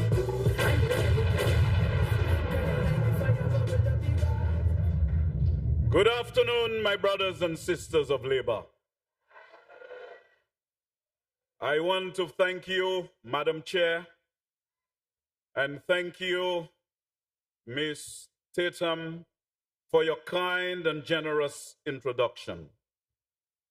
Human tongue has no words to express my gratitude for that warm embrace and hospitality that I have received since I landed in St. Kitts on Friday evening.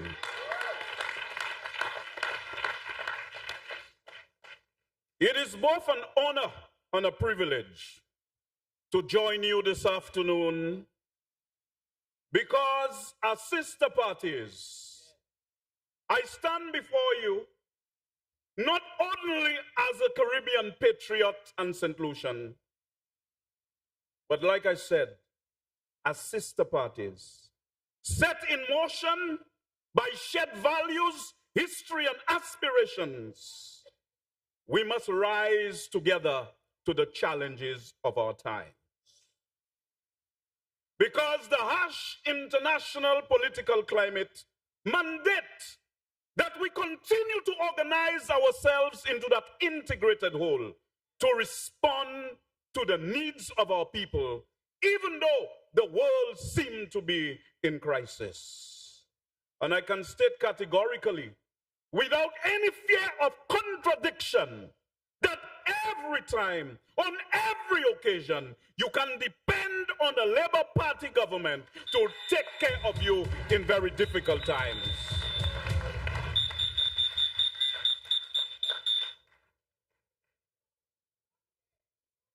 Chairman, I now turn to the task at hand. And I must say to you that I am humbled by the invitation to address you as your guest speaker at the 93rd National Conference of the St. Kitts-Nevis Labour Party. But before I get down to business, before I tell you things from the lens of a fellow Labourite from St. Lucia, I would like to recognize the leader of the St. Kitts-Nevis Labour Party and Prime Minister of the Twin Island Federation, Dr. Terence Drew and Mistress Drew.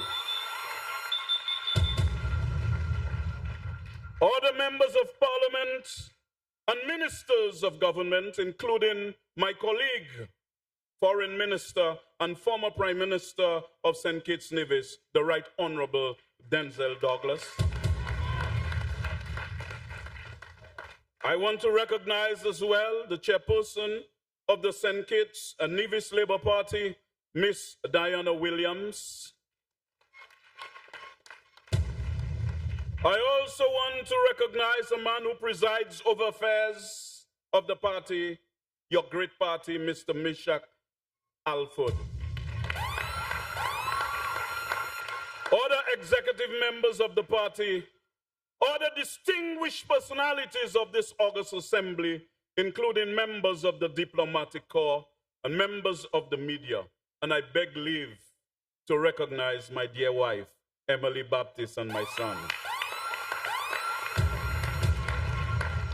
Brothers and sisters of labor, I extend warm and heartfelt fraternal greetings on behalf of our esteemed political leader and Prime Minister of St. Lucia, the Honorable Philip Joseph Pierre, and the entire leadership of the St. Lucia Labour Party. He asked me to convey to you that he wishes you a very successful conference, because he knows that, like our party, the St. Kitts-Nevis Labour Party from its birth has always stood as a beacon of hope and a symbol of empowerment for ordinary men and women, the sons and daughters of toil who built this twin island nation.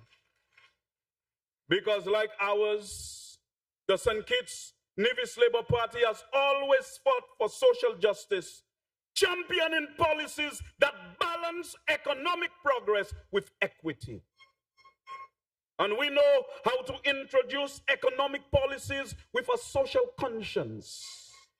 And this is why sometimes people appear before you with degrees in economics, degrees in so-and-so, and they come and they brandish qualifications as an entry requirement. Anyone who comes to politics brandishing qualifications as a passport to enter politics, politics is foreign territory to that individual. That's the only time you need a passport. But in the Labour Party, we have professionals who will always address your pressing but legitimate needs. Because like you, my brothers and sisters, you have stood for the elderly, for the children, for working people, for access to quality education, for healthcare, for childcare. You have always been the party of the many, not the party of the few. This is why today, in less than 3 years in office, you, my brothers and sisters of labor, can celebrate the achievements of your party and are harvesting the fruits of your labor despite COVID-19, despite the war between Russia and Ukraine, despite the carnage in the Middle East, despite global inflation. Your government is cushioning that impact to ensure that you survive in difficult times. But today, as we celebrate those great achievements, I want to take a journey through the corridors of time. I want to look into memory's eye this afternoon and reach as far as those who set the stage for this great moment we are celebrating this afternoon. And how can we forget the great Robert Llewellyn Bradshaw, whose vision for social justice and economic empowerment laid the foundation for modern St. Kitts and Nevis.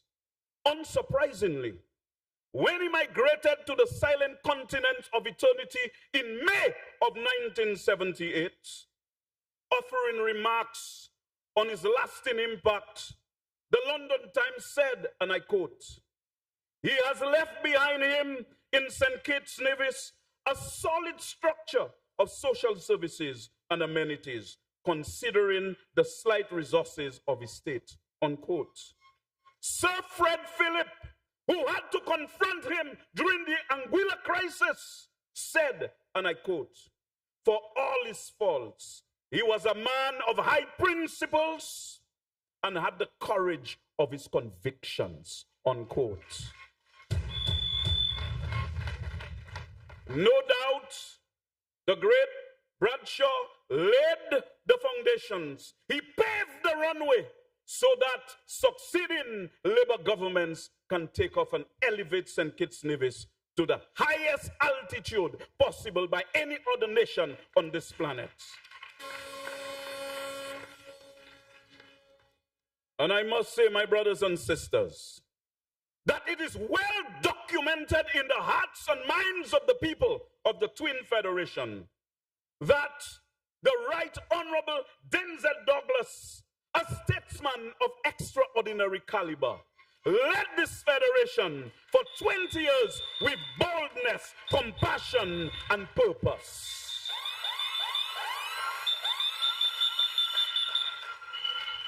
It is well documented in the pages of history that his legacy of economic transformation from sugar to services was matched by major strides and investments in infrastructure, in education, in healthcare, in housing, in social protection, and fought for the interest of the Caribbean on the global stage.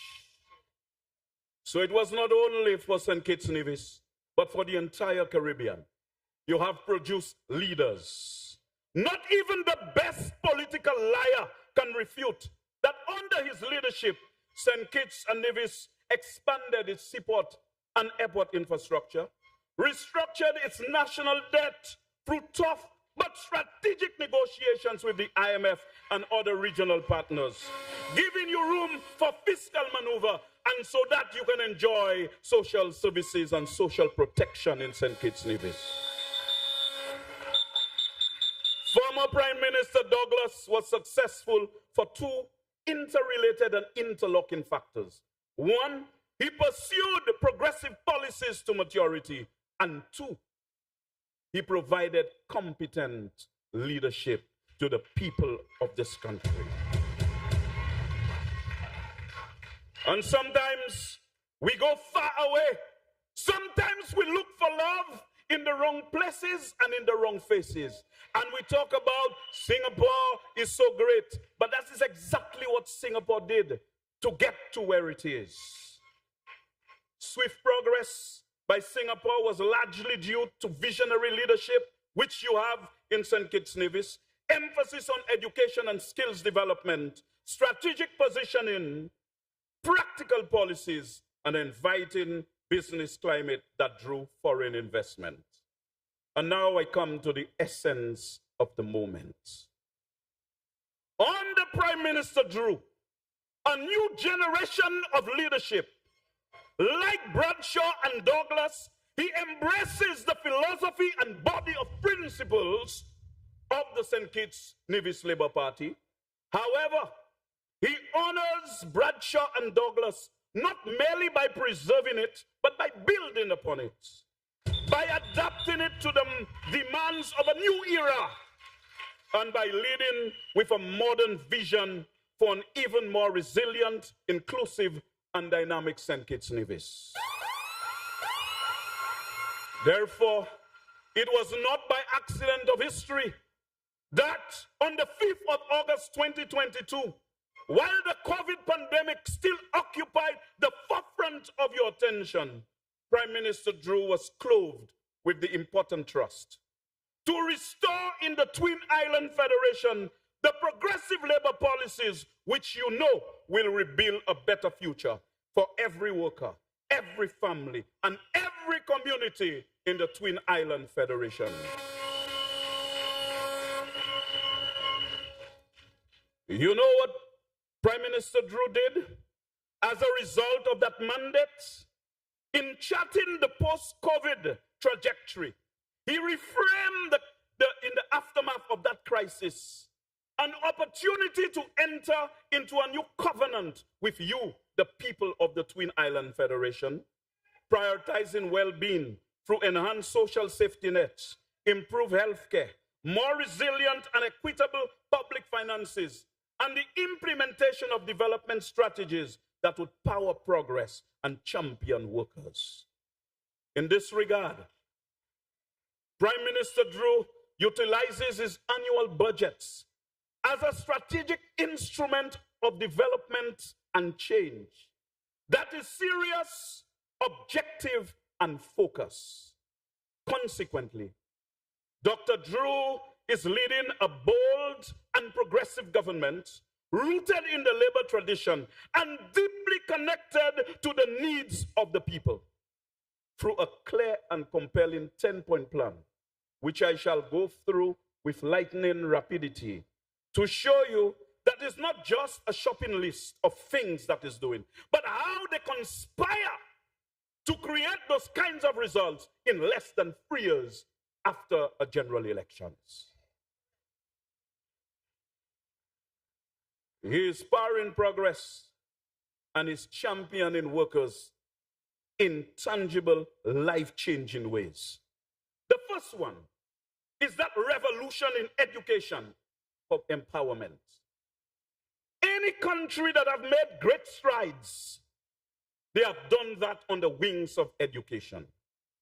The Taiwan we talk about, it moved from an underdeveloped country, mainly involved in agriculture, to today a technological giant and the 20th largest economy on the planet on the wings of education.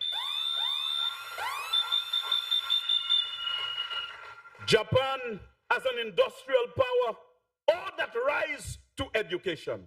Russia was a poor, underdeveloped country, and on the wings of education, it went to becoming a superpower, undeveloped country. But my brothers and my sisters, education is important to attract foreign direct investment. And so the emphasis on education is moving in the right direction. The Aspire program now empowers youth with financial literacy. I'm reading from your leaflet. And this has a positive impact on job creation and reducing unemployment. Championing citizen security. Again, there was a 90-day campaign against violence. And what happened? You saw a reduction in crime, including a reduction in gun violence. Again, we must respect the value of education. Just go in the jail cells in any country and look who's there. You seldom see people that have attained a certain level of education there. And you know what you have done in St. Kitts-Nevis? You have ensured that you invest in education so that everybody gets an opportunity to go to tertiary level institutions, irrespective of your background. It means that it is destroying privilege and is equalizing opportunity. And the last time you had as your theme, better with labor. You see what I have just said there? Better stay with labor.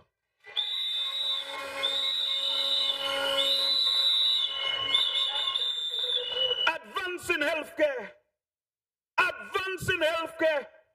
Another trump card of your administration in less than 3 years. Reducing wait time at the emergency room. That's not a simple equation. You must not trivialize that, because lives will be saved based on how fast you respond to a patient coming in to the emergency room. But more importantly, you hear about CT scan and MRI machines upgrading it, and about the new smart hospital that you're building. You know what that means? That you are going to provide better health care for your people. That's one. And you build resilience in your health sector.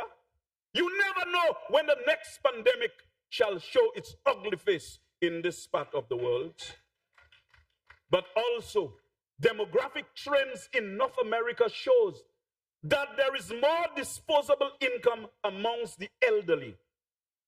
And as you know, they want to travel to other jurisdictions. But the older they are, the higher the probability that they're suffering from some ailment, And they want to know that when they travel to a destination in the Caribbean, that if they have a medical emergency, that they can at least be stabilized before air ambulance can take them back to North America. And by what you are doing in St. Kitts-Nevis, you are gaining a comparative advantage in that regard, setting the stage to attract that type of tourists into your country. Another aspect which is very important, empowering through infrastructure. What does that mean? Again, when you invest in roads and other connectivity issues, you are actually preparing St. Kitts-Nevis to attract more investment. And solar-powered desalination plants and new water wells are addressing long-standing water security issues. You know what that means? Health care is not just the provision of hospitals and health centers. It embraces the whole compass of preventive health facilities, safe drinking water, nutritious food, and a clean and wholesome environment. It means that when you improve water, you improve your food sector, which we shall see momentarily, and you have decent housing, you are improving the quality of life and the health of the nation. Fostering entrepreneurial and economic growth. Measures constitute an important step in ensuring that business take root in this Twin Island Federation. What does that mean? It means that you can expand the economy, and when you expand the economy, you can collect more tax revenue without increasing the taxes in the jurisdiction. So there is new economic activity in the Twin Island Federation, so it expands the economy and you collect more taxes so that you can invest in more social infrastructure. And so this is another compelling reason why it is not just better with labor, you better stay with labor.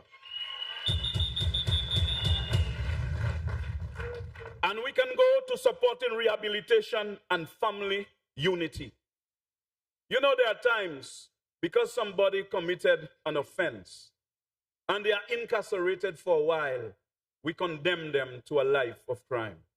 You are showing an open kind of mind, a type of labor love that is rare on this planet, that we must embrace all our people.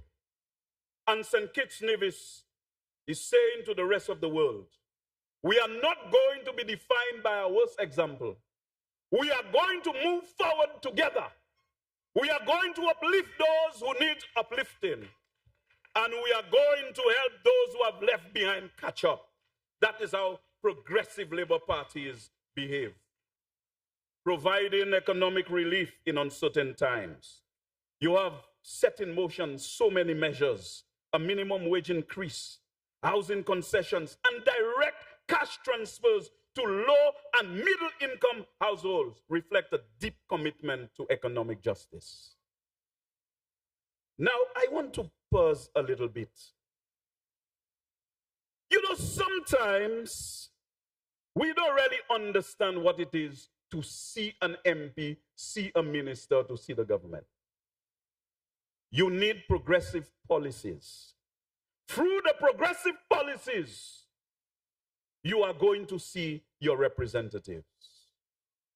They are not God and they cannot be everywhere at the same time. What ensures durability? What ensures that you enjoy a better quality of life is to ensure that successive Labour governments continue to introduce progressive policies so it reaches maturity. And when it reaches maturity, it gives birth to the type of results required. Now, greening the economy and food security. And I mentioned a while ago, you want by 2030 to engage in 100% renewable energy. Reducing energy costs is good for manufacturing. And there are many studies done by World Bank and other international agencies which have said that more women are employed in manufacturing. And as you invest in manufacturing with lower energy costs, you are lowering unemployment and increasing the possibility for employment. This is strategic thinking. This is creativity. And my brothers and my sisters, you must put your hands together for your Labour Party.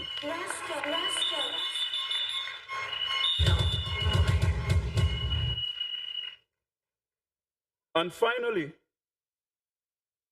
boosting tourism and national pride. And I want to deliberately go through what is there. A 21.6% increase in visitor arrivals and accolades like Caribbean Cruise Destination of the Year demonstrate the success of your tourism strategy. Cruise passenger spending and ELIF are rising, creating jobs and national revenue. So there are times you got a job at the airport with an airline, and you say no politician gave you a job. But when the government goes out and creates an improved framework for more carriers to come, then they are the ones providing the opportunity for you to begin fully employed.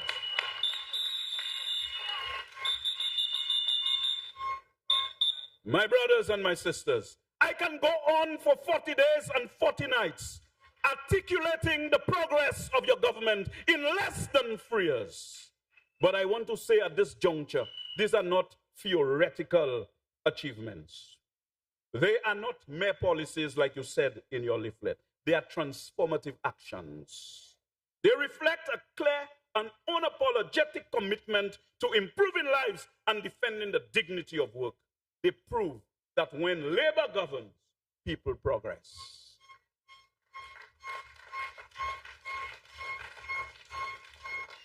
But as a party rooted in the trade union movement, apart from the 10-point plan that is definitely impacting positively on workers, Prime Minister Drew has gone further to provide additional support for the workers of this country. I do not have to mention from bold increases in the minimum wage set to rise to $12.50 per hour by mid-2025. Do not trivialize that particular move.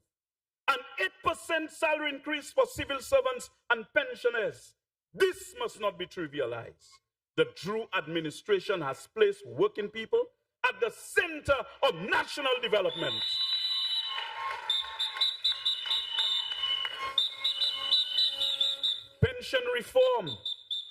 Pension reform has finally extended long overdue benefits to government auxiliary employees, while the skill training empowerment program has provided job security by absorbing workers into the public service.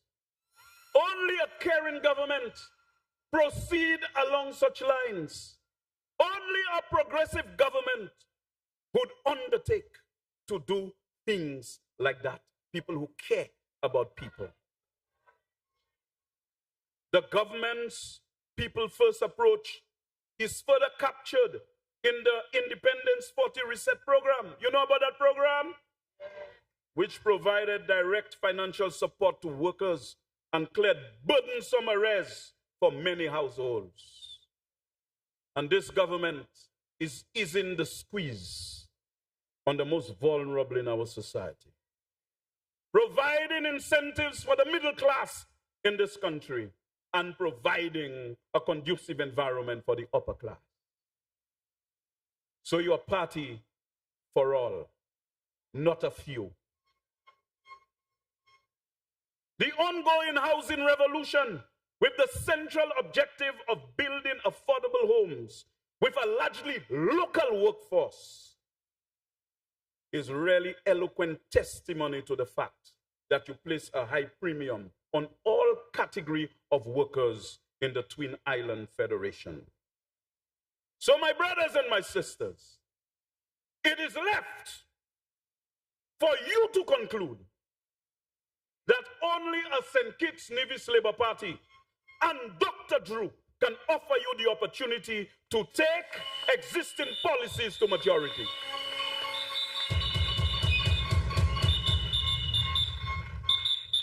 With Drew 2.0 and beyond, the confluence of opportunities suggests that you will embark on a path towards delivering public services more efficiently and effectively, and achieving greater advancement for the workers of the Twin Island Federation.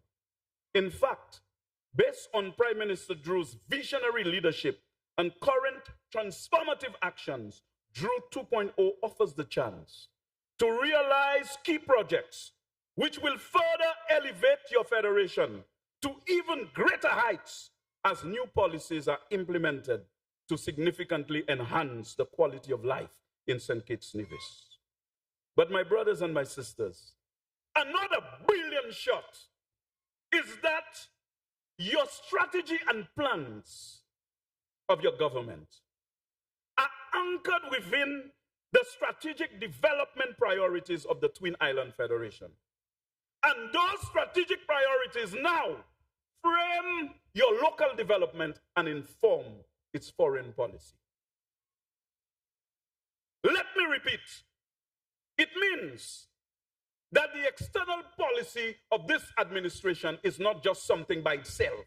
It's not a mere appendage to your development. Its foreign policy is to create an improved framework for you to match your basic need with greater possibilities. As the Minister for External Affairs, I have watched with admiration as Prime Minister Drew asserted St. Kitts and Nevis's voice on the global stage, calling for climate justice, fair development finance, and respect for the sovereignty and dignity of small states. In every forum, he is not just representing your country, he is lifting the profile of the Caribbean.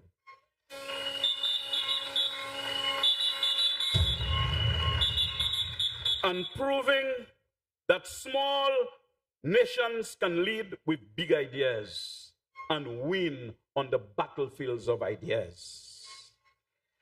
We do not have weapons of mass destruction in the Caribbean, but today, in the information age, we can conduct our struggles effectively on the battlefields of ideas.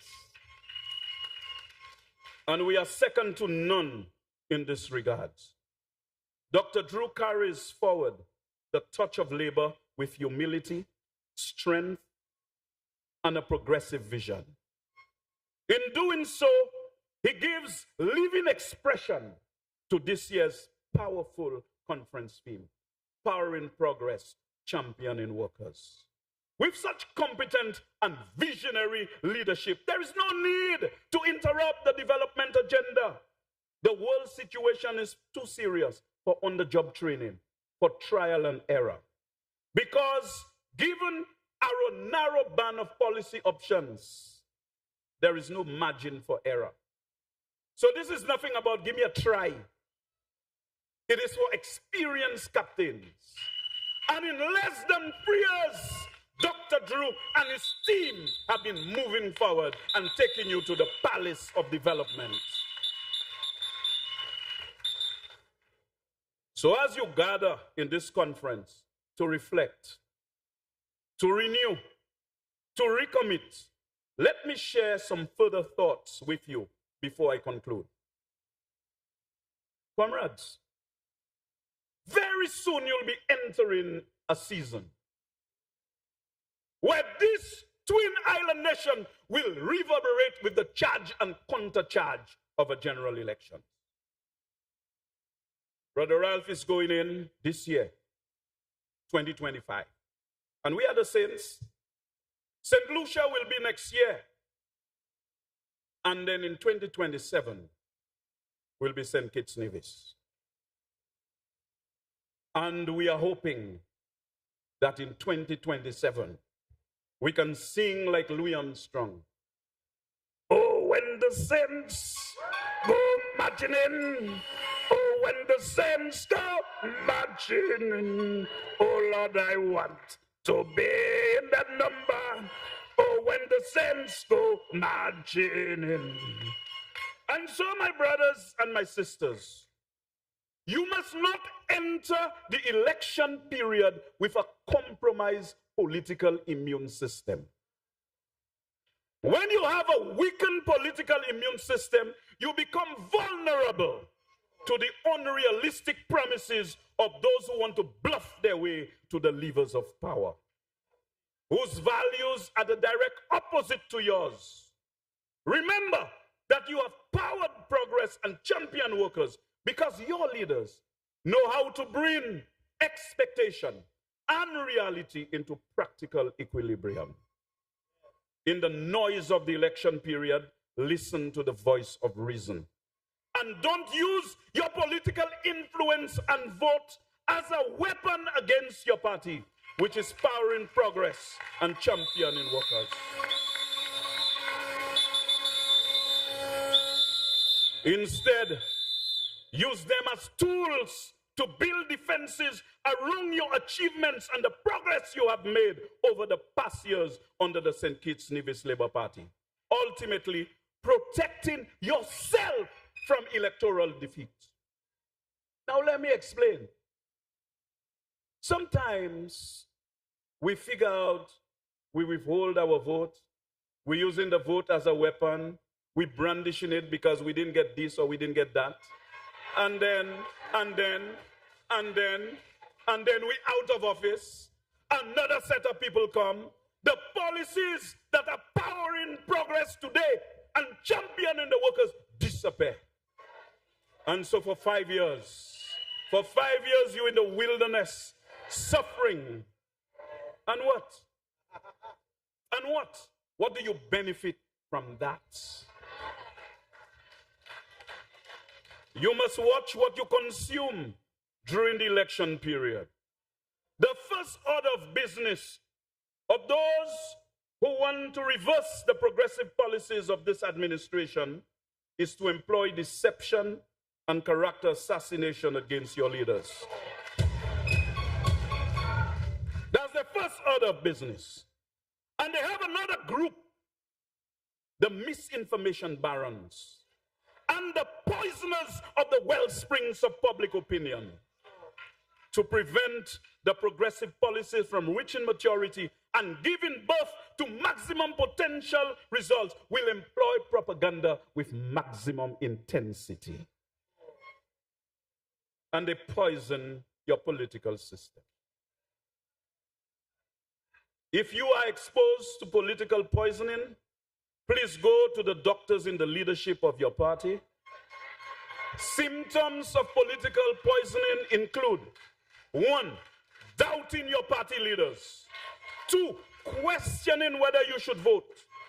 You talk your political leaders, your ministers, your MPs and party officials, causing injury to your party and by extension to you. This is not a bring a bottle party. This is serious business. Flirting with what is in opposition to powering progress and championing workers. You become attracted to persons who proffer simplistic responses to the complex challenges of our time. They always come and they always have a solution. And you know, they talk with so much confidence that it could be misconstrued as a symptom of competence. You know, they come and they talk and they speak with such convictions. They speak and then you get captured by them. But I want you to understand, there is a saying in Creole in St. Lucia. Muna kido pou achete, maman cheval plena, pakay edo swepitia.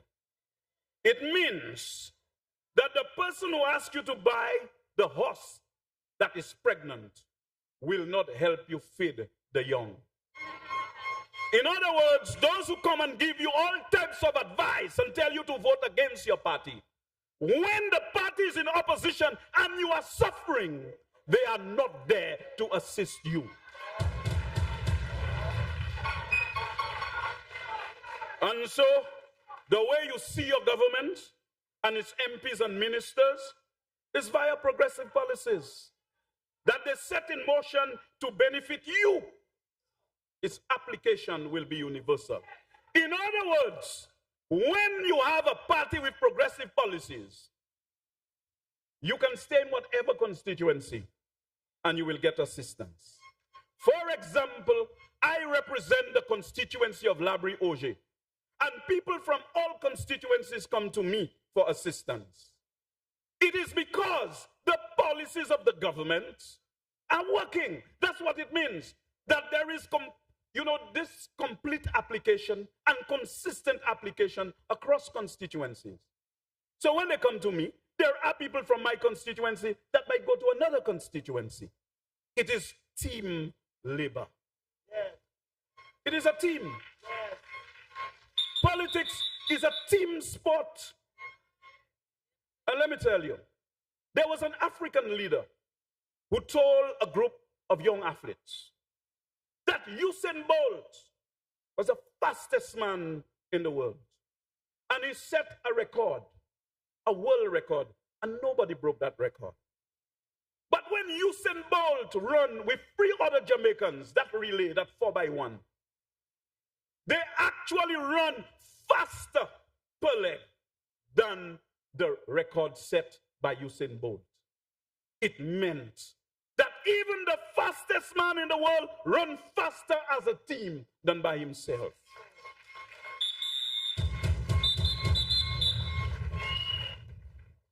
So the best antidote against political poisoning is to think for yourself.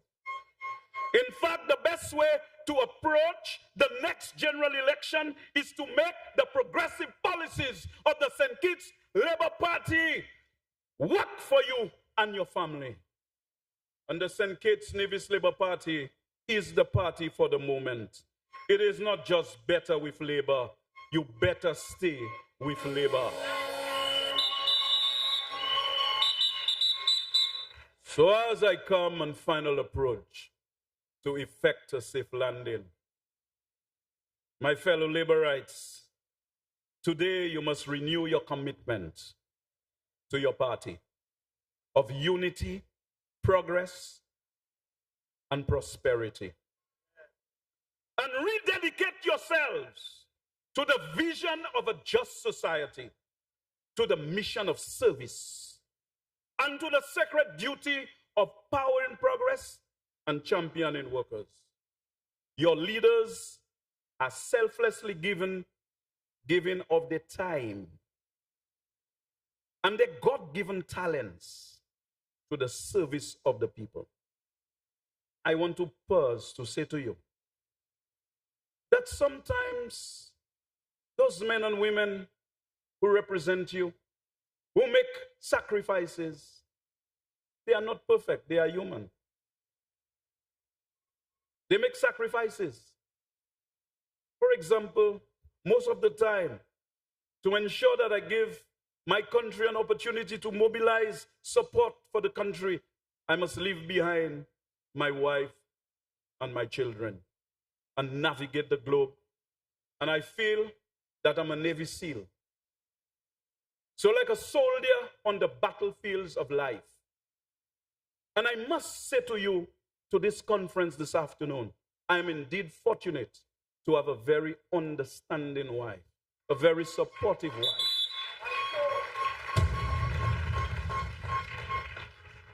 And when I see the wives here this afternoon, it says to me that you are very fortunate to have supportive and understanding wives.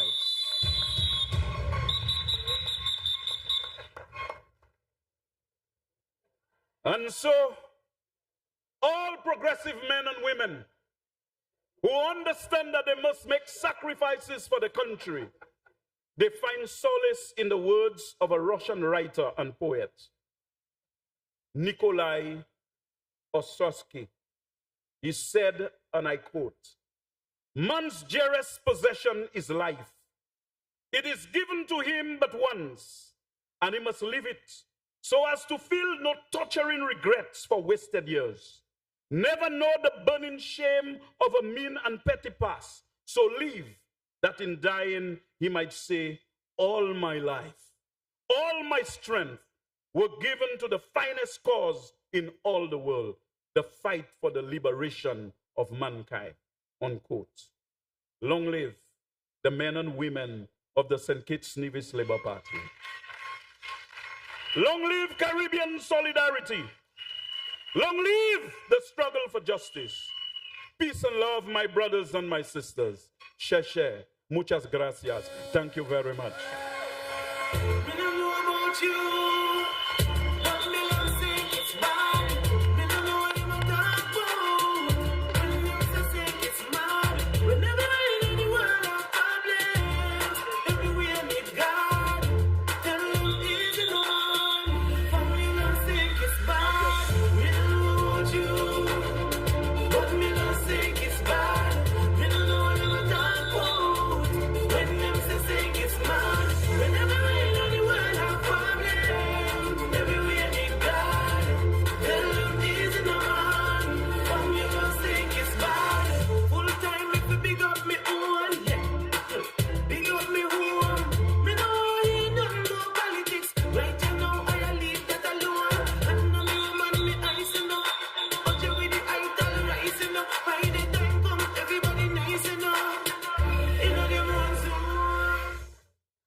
Good afternoon again.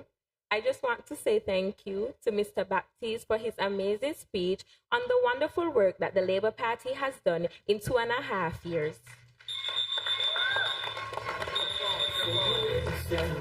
Together we stand, so make me tell you about this. I need this, I the nicest place. Black girl in my face, like the lecture said. Now I sell out the country, yeah.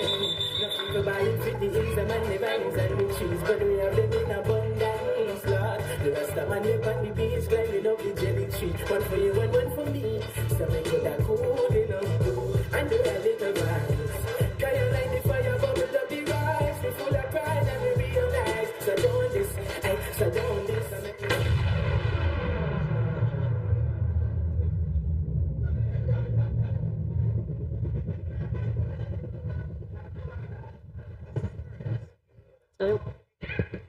Okay, comrades, let us give another round of applause to our comrade brother, Comrade Baptiste. And let us remember to ensure that we have an uncompromised political immune system. I'm trying to remember what he said. He said, better still with Labour and better stay with Labour. I think we got our campaign slogans already. We're done. Thank you, sir. All right, now we continue with our program. And the Labour Party has always over the years recognized the achievements of our mothers. Our mothers have continued to carry the party from year to year. And this year, we will also like to recognize our mothers, and we will do it very quickly. Father's turn gonna come soon. Next year, they said that's the new innovation for next year. All right. The deputy says so, and you know, once the deputy say it, it is it. Okay, so we will now move to honor our mothers, and we'll ask the representatives, when you hear the name of your mother, you go forward and you present her with the token of appreciation, and then we'll have a photo up at the end, okay? Are we clear? So we'll move quickly.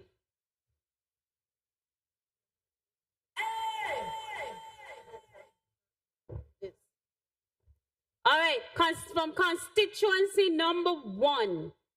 Constituency number 1 at this conference 2025 is proud to recognize as its Mother of the Year a true Labour champion, a Labour soldier who has functioned at every level in the constituency and also at the party level. Constituency number 1 is proud to recognize Comrade Cheryl Richardson as its Mother of the Year.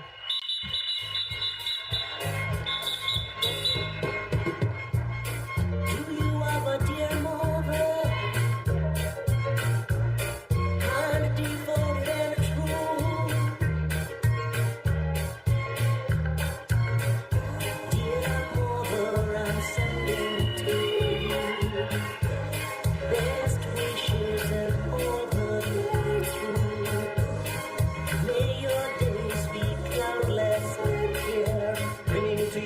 happiness each day and night of the year. She's my mother,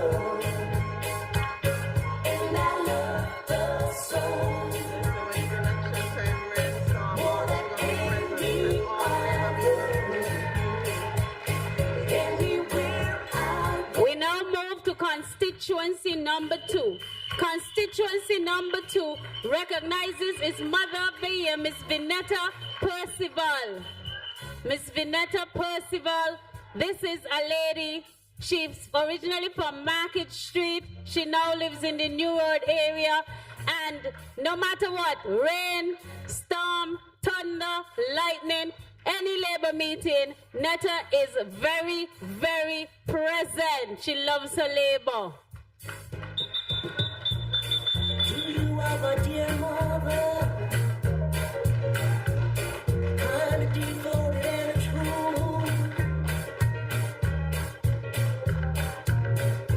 Dear mother, I'm sending to you best wishes and all the day through.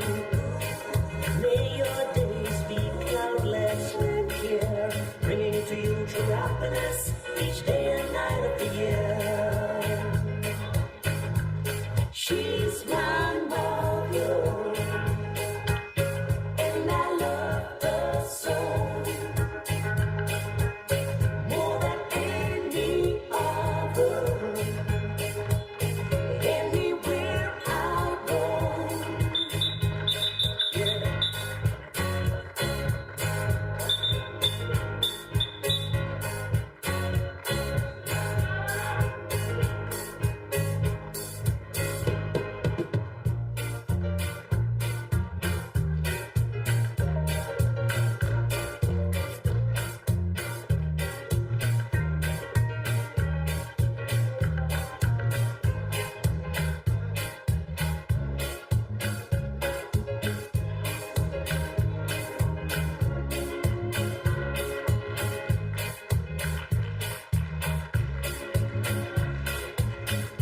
We now move to constituency number 3. Constituency number 3 is very honored this afternoon to recognize as its Mother of the Year a woman who not only loves her God but loves her labor endlessly, and she's committed to the Labour Party and the Labour cause. Constituency number 3 recognizes Miss Roxanne Phillip.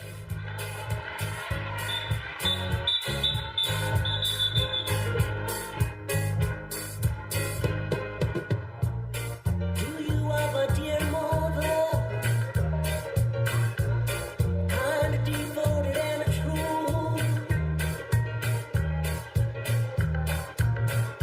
Dear mother, I'm sending to you best wishes and all the day through. May your days be cloudless. We now move to constituency number 4. Constituency number 4 for this year is proud to recognize as its Mother of the Year a sportswoman, a sports enthusiast. Everything sports is this woman. She's Colleen Agar Delaney, affectionately known as Jackie.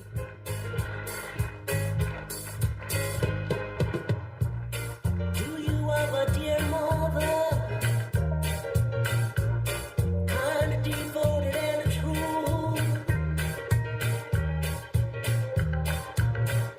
Dear mother, I'm sending to you best wishes and all the day through. May your days be cloudless and clear, bringing to you true happiness each day and night of the year. We move now to constituency number 5. Constituency number 5 is proud this afternoon to recognize an educator from constituency number 5, a true woman of labor, and they recognize as their Mother of the Year, Miss Lorizine Oplahati.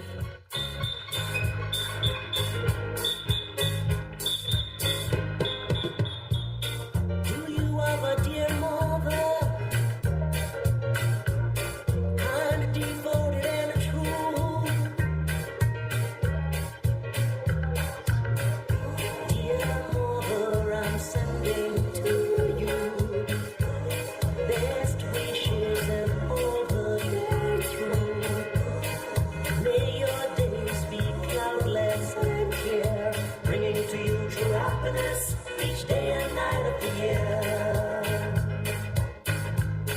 We now move to constituency number 6.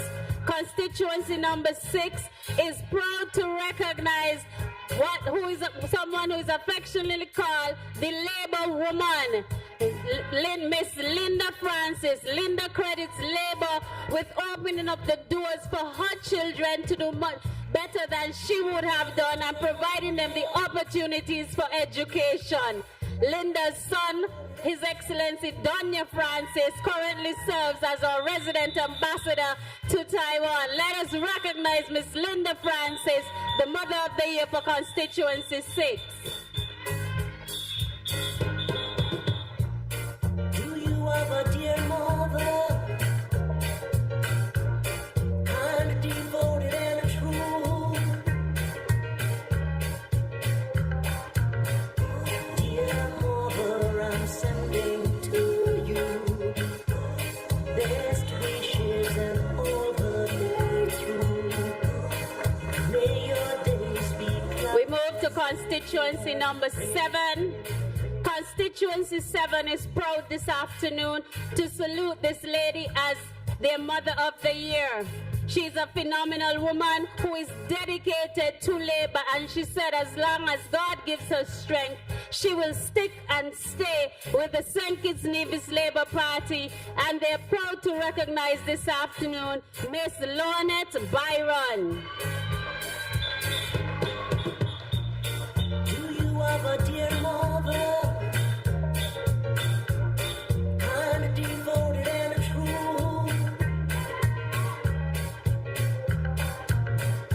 Dear mother, I'm sending to you best wishes and all the day through. May your days be cloudless and clear, bringing to you true happiness each day and night of the year. She's my mother, and I love her so. Constituency number 8 is proud to recognize as its Mother of the Year a lady who hails from Connery. No matter what it is Labour has, count on this comrade to prepare the food. She never says no. And when you've had some of Jane's cook-up, you know it's very, very good. And Constituency 8 recognizes as its Mother of the Year, Miss Sarah Jane Martin. Do you have a dear mother? Kind of devoted and true. Dear mother, I'm sending to you best wishes and all the day through. May your days be cloudless and clear, bringing to you true happiness each day and night of the year. She's my mother, and I love her so. More than any other, anywhere I go. We are proud to recognize our 8 mothers this afternoon. Miss Cheryl Richardson, we ask you to come and take a group photo. Miss Cheryl Richardson, Miss Vinetta Percival, Miss Roxanne Phillip, Miss Carleen Agard Delaney, Miss Laurazina Flaherty, Miss Linda Francis, Miss Lornette Byron, and Miss Sarah Jane Martin. We must express special thanks to CANA, the Kittition and Division Association in New York, for assisting with the prizes, also SK and charting the way forward.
Labour. We're at that point in our conference now. One of the highlights of our conference every year, where you would get the message from our national political leader. We had a planned introduction, but the people of the great state of number 8 said, this is our representative, this is our man, and we are going to bring him to the people this afternoon. So I'll invite number 8 to come forward.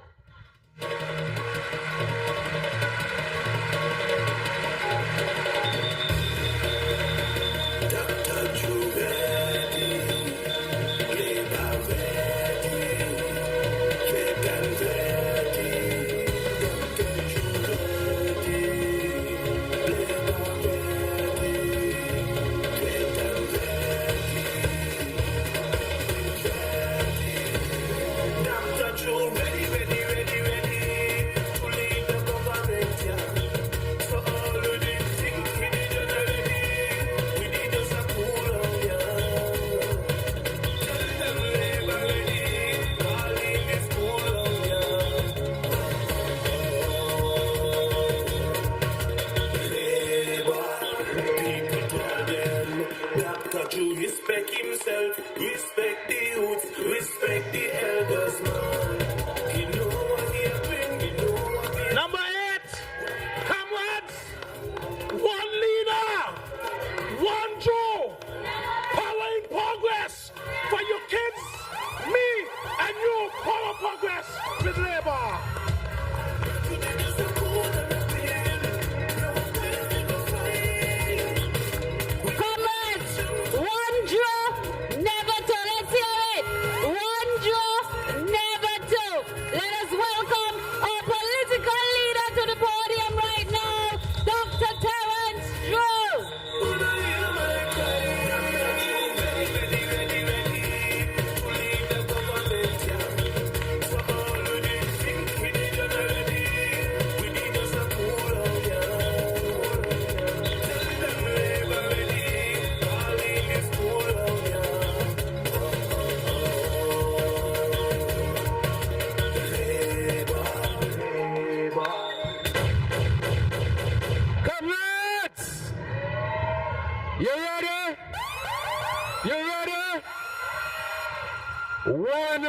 Labour Party.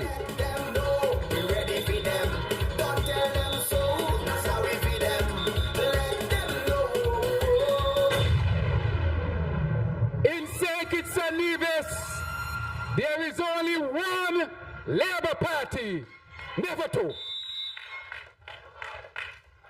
Anything else is imitation. In this federation, there is only one Labour Party, never two. And there is only one Jew, never two. Comrades, it's a pleasure for me to be here this afternoon.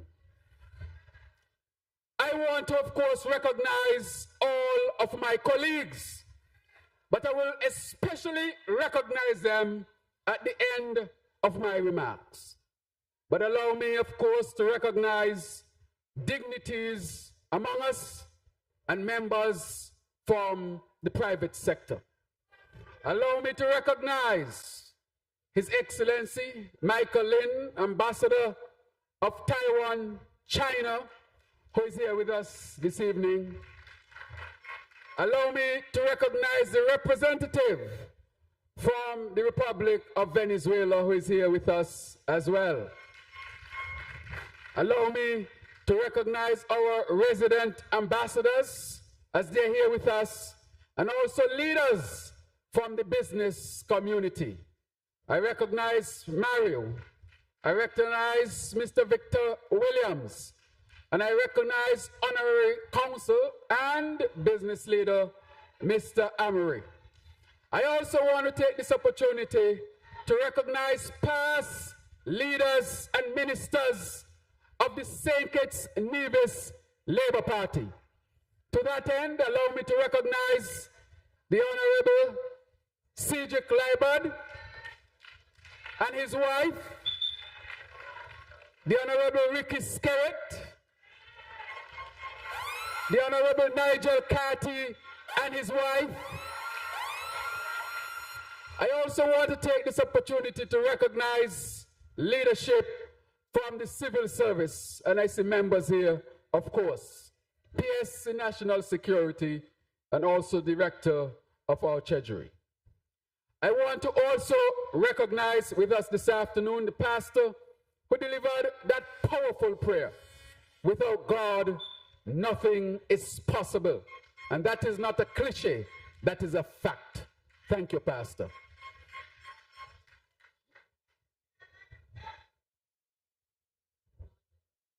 I also want to take this opportunity to recognize members from our sister organization. It is always a discussion as to which came first, the party or the union. But as official records say, just the official ones, because they have an argument, the party came in 1932 as the Workers' League and the union officially in 1940. Nonetheless, I want to say to the union that here at this headquarters, there's always room for you. And you're always welcome. Put your hands together for the union. I want to recognize its president and all of the members and leadership of the union. But allow me also to recognize past candidates of the St. Kitts-Nevis Labour Party. And we have here with us His Excellency, Ambassador to Venezuela, none other than Dr. Norgen Wilson. Put your hands together for him. He's right here with us. Allow me to recognize, of course, all of the women who were recognized from the various constituencies here this evening. Put your hands together for all of our mothers. They're all deserving. They've all been working tirelessly hard in the vineyard of labor to bring us to where we are today. I want to thank the leadership of this party, led by our chairperson, Miss Diana Williams Humphreys. Put your hands together for her and the executive, working tirelessly hard year after year for labor. I want to recognize our members from the Hispanic and Spanish community. Labor is a diverse party. Labor is a party about all of our people. Buenas tardes a la gente de la República Dominicana. Bienvenido a esta conferencia de labor. Esta también es su conferencia. In labor, we talk all kinds of languages. We talk English, we talk Spanish, we talk Mandarin, Sheshe, Leon. We talk some French, and Mr. Baptiste brought some patois for us this afternoon, Creole. So labor speaks many languages. But to all of us, I want to say to your comrades, you are the heartbeat of labor. You are why labor exists. And in the words of the senior minister this evening, former prime minister, without you, there is no us. Because you are the heartbeat of labor. That we must never, ever confuse. And so to all of your comrades, we want to thank you. I want to thank you on behalf of all of us for your continued commitment, for your continued sacrifices, for your continued efforts to put the principles of this great party above yourself so that you can work for the greater good.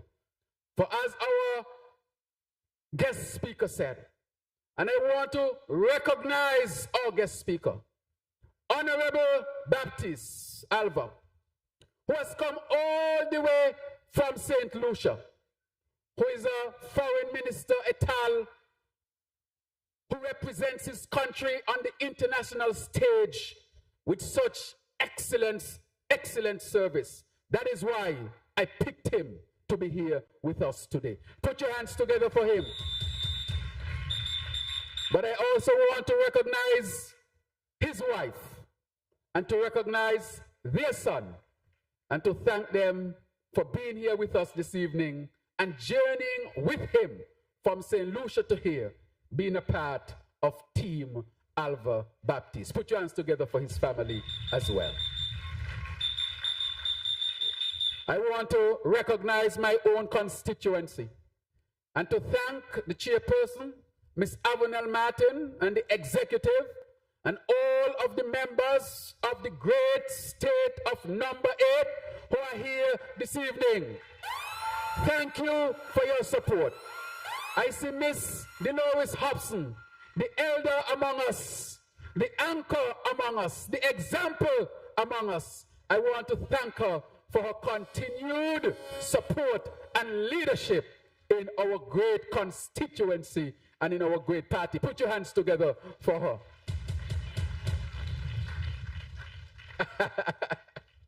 So I want to thank her for being here as well. I see among us the former commander of our St. Kitts-Nevis Defense Force and Major, who is also here, and his wife. They has continued to serve with distinction. And P.S. Mrs. Brown, who is also here.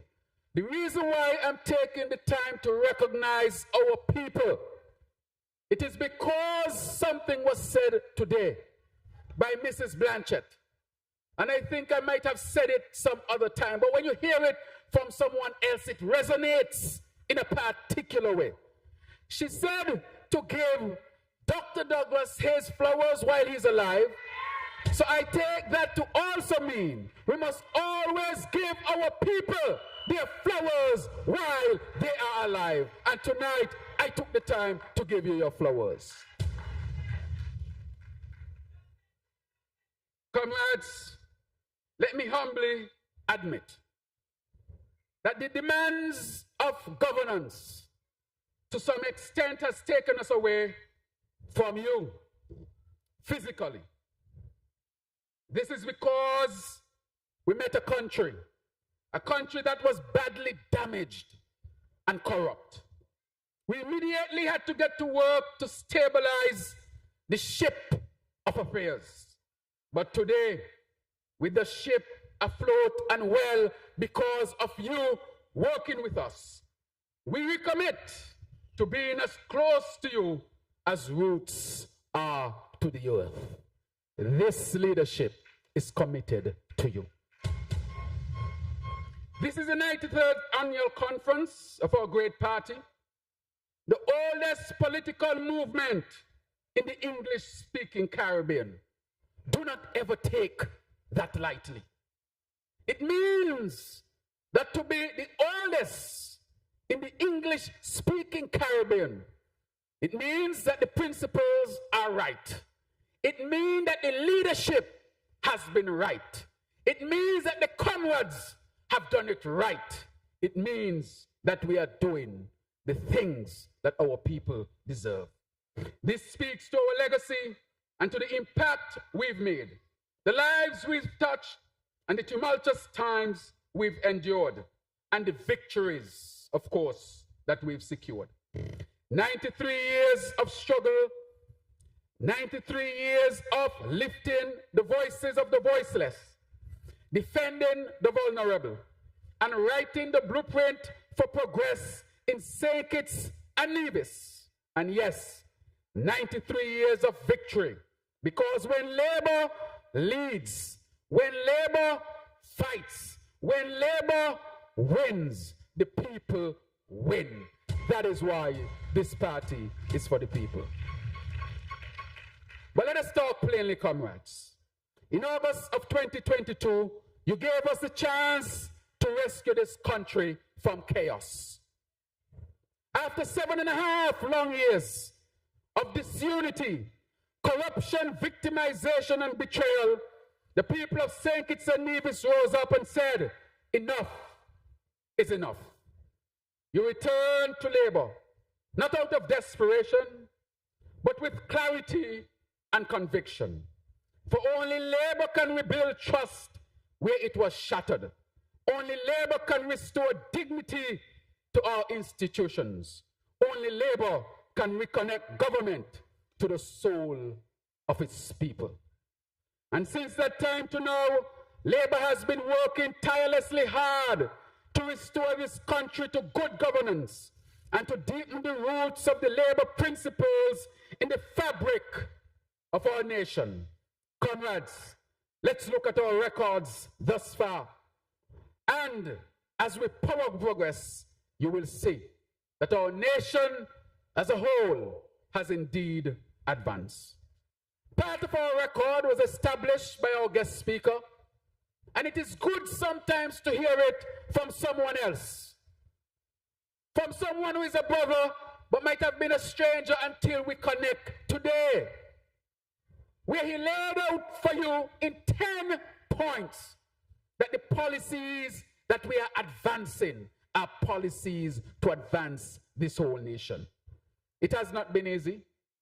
It has been quite challenging. And the reason why it has been quite challenging is that in almost every ministry, every sector, there was significant matters to deal with. In the area of healthcare, as much as they complain, where did we take healthcare from? From leaking roofs, to lack of equipment, to lack of sufficient doctors, to doctors on step. Can you imagine having doctors on step? Paying honorarium to politicians and refusing to pay our doctors and nurses. Long waiting time in the emergency room. Promise of an MRI, but they sent you to a research center instead of putting it in the hospital. Private CT scans at the hospital when it should have been yours. Labor had to correct all of these ills. So when I hear them speak, I wonder if they have amnesia, which means forgetfulness or memory loss. Is it real or is it selective? If you ask me, I think it's selective amnesia. These are they who are playing political games, trying to fool the people when they know they perform badly. But this Labour administration has taken up the baton and we have advanced healthcare thus far. More work to be done, and we continue to do the work. Because if you know me, and if you know this team, we are not going to stop until we get it right. That is the Labour way. In education, as they complain, I ask again, where has their memory gone? Why are they acting like they're so forgetful and not remembering the state of education that we encountered here in St. Kitts-Nevis? We encountered a system where they had taken away the laptops and tablets from our children. We encountered a system where they refused to build a Bastia High School after fooling the people about the state of the school. 7.5 years, nothing. A Joshua Abediah school burned to the ground in the constituency of the past Prime Minister, and nothing. Can you imagine all of that? A Keyon High School that was discovered to be filled with mold in 2019, and they did nothing. They hid it from the people. Schools with bathrooms closed down. Children getting urinary tract infection because they were forced to hold their urine too long. That is the state that they left our education system. A college where parents could not send their children because the cost was too high. That is where they left us. But this Labour administration came in, and in less than 3 years, in 2.5 years, we have corrected all of those ills. And by any measure, that is achievement. Put your hands together for the Minister of Education. Brand new Bastia High School to commence construction in the next 4 weeks. They wonder how we are getting it done, but we are doing it. scholarship opportunities, free college, increased subvention for preschoolers, the one-to-one laptop program, cleaning up of the Keyon High School, fixing up of the bathrooms. We have been working all of that, comrades, all of that in 2.5 years. In agriculture, they keep complaining. And I ask myself all the time, why are you complaining when you know the state in which you left things? But today, I want to thank the Minister of Agriculture for his tremendous work. Numbers don't lie. Increase in the fishing industry to a level that has never been seen in this federation. How much money, Minister? $19.6 million in the pockets of our fishermen and fisherfolk. He has delivered a drought-resilient program that has helped farmers in the hundreds across this country. He has delivered a national hatchery in collaboration with the Republic of China, Taiwan. He has brought to us a Tabasco large-scale production program. He has boosted agri-processing, plant tissue lab, expanding fisheries, as was mentioned, and providing farmers with continued support. That is a Minister of Agriculture who has been working. Put your hands together for the minister. In the area of national security, we understood we had a serious problem here in St. Kitts-Nevis. But we took the opportunity to call the whole nation together. Something that we achieved together that may not have been done before. We were bold. We were courageous. We ordered leadership. We called everybody to the table. Leader of the opposition and opposition members to come with the government and the country to say once and for all that we will not politicize crime and violence. It is a national issue and we have to solve it together. That is leadership. That is the labor way. And today the results that we are seeing is because we took that bold step with a 90-day campaign against crime and violence and the institution of dealing with crime and violence from a public health perspective. So today, I want to really thank this team for supporting that initiative, the whole of the national security apparatus, and the whole of St. Kitts and Nevis. This has been a tremendous achievement. But we don't just stop there. We continue to apply the labor principles. The very principles that caused Manchester to leave the planter class and to join the working class. He was abandoned by his colleagues because he refused to oppress the people and instead fought for their liberation and social justice. He was the first founder of our party, of our organization, and he happened to be white. Labour is not a party about anything else except the principles on which we stand. And the principle on which this St. Kitts-Nevis Labour Party stand is for the good that we can do for our people. And since that time to now, we have been fighting for social justice. We fought for the right to organize, hence the union was made legal in 1940. We fought for the right to vote, hence in 1952, we got what you call adult suffrage. We fought for education, secondary comprehensive. We fought for comprehensive or universal health care. But we didn't stop there. We went on and we fought for social justice through the Social Security Program of the 1970s. We made sure that every child could go to school up to 16, irrespective of where they came from. And in addition to that, our landless people, our people were left landless by a colonial system. A system that, of course, disadvantaged our people and left us on the sidewalk of history to rot as if it didn't matter. But through the will of our people and the organization of this great party, those who were left on the sidewalk were picked up, dusted off, and put in the center of the street to move this movement from one stage to the next. And that is why we say today that the St. Kitts-Nevis Labour Party is not just a party, it is a movement of moving people. And so today, I want to say what we have done in the area of social justice. We have increased your minimum wage. We have introduced new programs like Lift and Elevate. We have expanded STEP, and of course, we are going to transition to a more sustainable STEP. We have helped with the budget boost Wallace in difficult times. We have reduced your VAT from 17 to 13% to help you in difficult times. Over $250 million being spent to create a social safety net for all of our people from middle class downwards. That is to ensure that those who are most vulnerable must not be left behind. And while we do that, we created the environment for business to flourish. And that is why we have not reintroduced the increased tax rates so that business could recover from the post-COVID economy. That is a Labour government at work for all of the people. But comrades, we continue to build through infrastructure.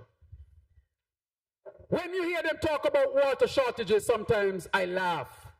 Again, they are forgetting the state in which they live this country. No water.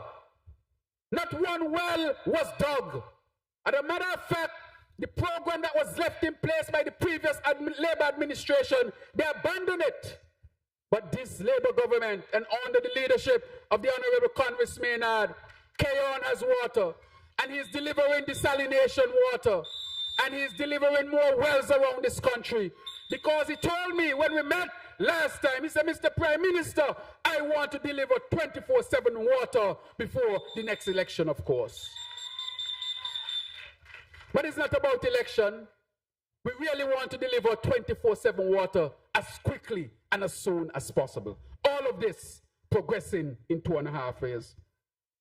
I also want to say, in tourism, it speaks for itself. More planes, more boats, more infrastructure. The only party that has brought real hotels here to St. Kitts-Nevis is the St. Kitts-Nevis Labour Party. 7.5 years and nothing to show for it. So the stories, comrades, that we picked up a government. They gave us a ship that was a leaky ship, taking on water by the millions of gallons, sinking in the depths of the Atlantic Ocean. The captain, confused and corrupt, didn't know what to do. But the people on board said, no, all we have to do is to change captain and change crew. And they decided to bring a new captain and a new crew, and that is the St. Kitts-Nevis Labour Party and its leadership. And that is why we say, there is one Labour, never two. One Labour, never two. And that is why we continue to work for you. But we are here today, comrades, because we are powering progress for you, the workers. It's always about you, never about us. The sacrifices we make, the hours we spend working on policies to benefit you, it is because you are at the center of everything that we do. It's all about you and never really about us. But I want to say this evening, I listened carefully in the last caucus, irrespective of what is said in sometimes ways that you might wish to be better. You look through all that clutter and you extract the essence of what is being transmitted. And the message that is coming through is that we are asking you now to transition and to make sure that we deliver on a number of other things. We are delivering a school, hospital, water, electricity, geothermal, and other things. But you have asked us now to accelerate the housing program. The Minister of Housing thus far has delivered a significant number of houses. But now he's moving into high gear. He's moving forward much faster, so that when we get into cabinet tomorrow, the message that we will put on that agenda is the message that comes from the comrade. This is the time to accelerate the housing program. We are listening, comrades, because only Labour can do it. But I want you to know that we have the plans and we'll be rolling out in a heavy way. Comrades, I've also listened, and we have also listened. Labour is a party that has never, ever abandoned its leaders. And with that, I want to recognize the Honorable Cedric Liebert, who, because of his significant work as a Minister of Labour in Constituency number 8, setting the foundation so that what I do today can take off. Because of that, he must be recognized. I want us to recognize the Honorable Cedric Liebert for his contribution. His contribution must never ever be forgotten. Cedric delivered the Upper Monkey Hill Road. He delivered housing. He delivered water. He delivered jobs from St. Peter's all the way to Keyon. He even found land in areas when the previous administration couldn't find it. I am just thinking back and recognizing the impact that he was made. It was because of policies that he supported that today I not only stand as a Prime Minister, but a specialist in internal medicine, a member of the American Board of Internal Medicine, because of the policy that he supported. That must never be forgotten. And that is why, for those who have contributed, they must always, always be given their flowers. We hear you, Mrs. Blanchett. But tonight I want to wrap up by giving you a very short story in that vein. The other day, you know, where did I go? I went to London. You remember that? You all saw the picture? You sure? Who did I visit in England? You all remember who I visited? I went to visit the King. Go back and you'll recognize that I went to have a one-on-one conversation with the King of England. And he and I sat in his front room, and we had an excellent conversation. We spoke about Caribbean affairs, specifically St. Kitts-Nevis. And in our conversation, he told me he remembered Robert Bratcher, Comrade Robert Bratcher. With all respect, he was first a comrade. We are first comrades. And he gave me stories about him. And I reflected to see if he would have encountered His Excellency. And he did meet him. And his impression was that he was a man of good character, integrity, and excellent leadership. He told me that in his reflection of Robert Bratcher. But I also had a further conversation with him. I said, Your Majesty, when is it will be St. Kitts and Nevis's turn again to be able to bestow on one of our citizens a knighthood so that he or she or they can be called sir? And he said to me, he thought it was going to be next year. And so I returned to St. Kitts and Nevis. And I asked the Governor General, Her Excellency Dame Marcella Liebert, when is it will be St. Kitts and Nevis's turn for us to be able to bestow such an honor and a well-deserving citizen? And she confirmed to me that the year would be in 2026. My question to you tonight, if you think I have the opportunity to bestow such a high honor on a well-deserving citizen of St. Kitts and Nevis, who do you think that person should be?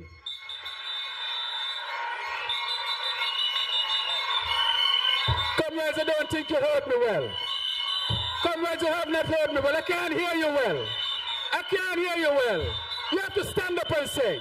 You have to stand up and tell me so that I well. If the king have to write back to the king and to tell the king on which citizen I should recommend that high honor bestowed, who do you think that person should be? Who do you think that person should be? Who do you think that person should be? Who do you think that person should be? Comrades, I think that you're making a strong and correct recommendation tonight, and your recommendation to me will be taken very seriously.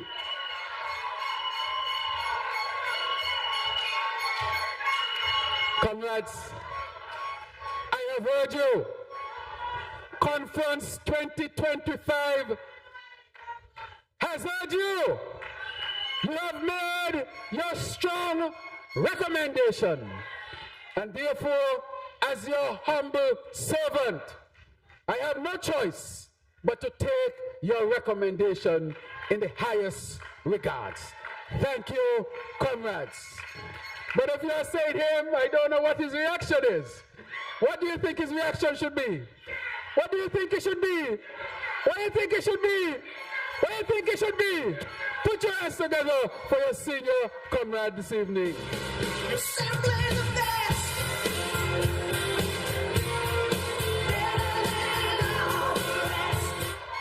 He did not know that, and you did not know that. You did not know what I went there to ask for, among other things. But it is a principle of labor. We must never, ever forget our leaders.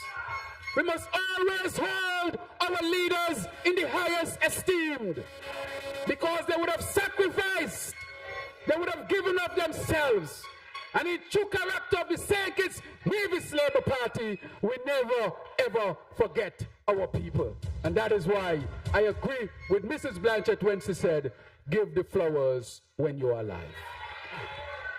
And so, comrades, as we come to an end this evening, I want to take this opportunity to really present to you a team that is reinvigorated, a team that is re-inspired, a team that is rejuvenated, a team that is now going to totally reconnect to you and take St. Kitts-Nevis and this great party to higher and better heights. And with that, I want to bring before you our candidate, our MP, our minister from constituency number 1, the Honorable Dr. Jeffrey Hanley. Give him tremendous applause. And I want to recognize his wife as well, because he's not a one-man team. He's a two-man team or two-people team. Help me, comrades, to recognize from constituency number 2, a lady of valor, a lady of courage, a lady of substance who is leading excellently well. Put your hands together and with tremendous applause recognize Comrade Marsha Henderson.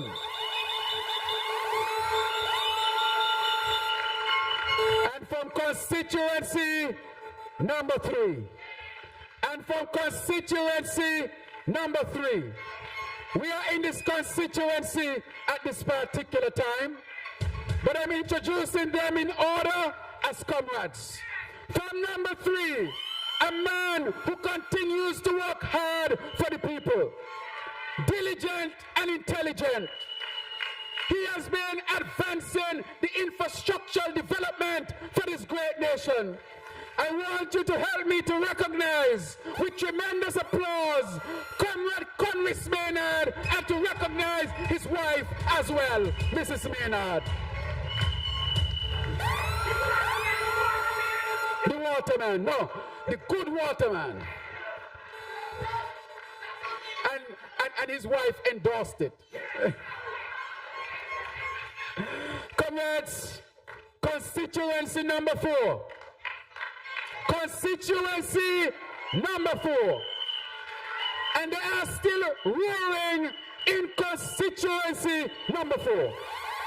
Help me to recognize with tremendous applause and recognition for his work in creative economy, his work in agriculture, his work in small business, his work as an MP. Comrade Samuel Duggins, and to also recognize his wife, Mrs. Duggins. Greet him with tremendous applause and recognition. And from constituency number 5, from in the far west, where the sun sets, from constituency number 5, where the St. Kitts-Nevis labor movement was born, I want to present to you an ambassador who fights for his people.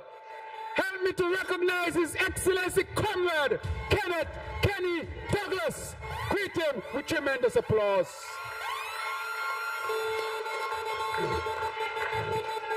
And from constituency number 7, from constituency number 7, David, we call him.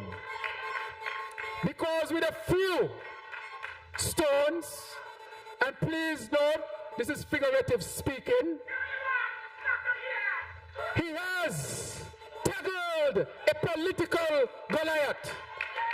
And when they thought that he could cut him down, in 2022, the St. Kitts-Nevis Labour Party's David threw a few of those stones and brought him to his knees. And it's only a matter of time till he brings him to his chest. I want us to recognize Comrade, His Excellency Leon Nato Nelson. Greet him with tremendous applause. And he said, wife, I'm saying what he said. But comrades, I'm asking you, and I left our former Prime Minister, senior comrade, senior minister, right honorable, and you have given me a recommendation tonight. Have you given me a recommendation? Have you given me a recommendation? Should I take that recommendation seriously? Should I take it seriously? And when I carry that recommendation, what will he be called? What will he be called? What will he be called? What will he be called? Comrades, help me to bring forward the Right Honorable Dr. Denzel Douglas, who will soon be called according to your recommendation. What? Greet him with tremendous applause. Assembly the best.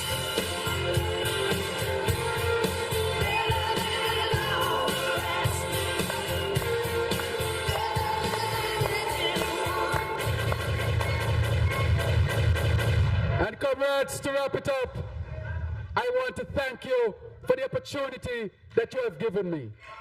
You have elected me once again to be your leader, and I would lead with the best of my capacity and ability, and lead with this A-team, for I will never pretend I can do it alone. And with that, I want to recognize my wife, who is of tremendous support. Put your hands together for her. Tremendous support. I want to thank her for the nice food she cooked today. She said, come home for your food. And I went home. But I also want to recognize my son, who has been on the trail with me even before he understood what labor was. My son, TJ. He's now a registered voter.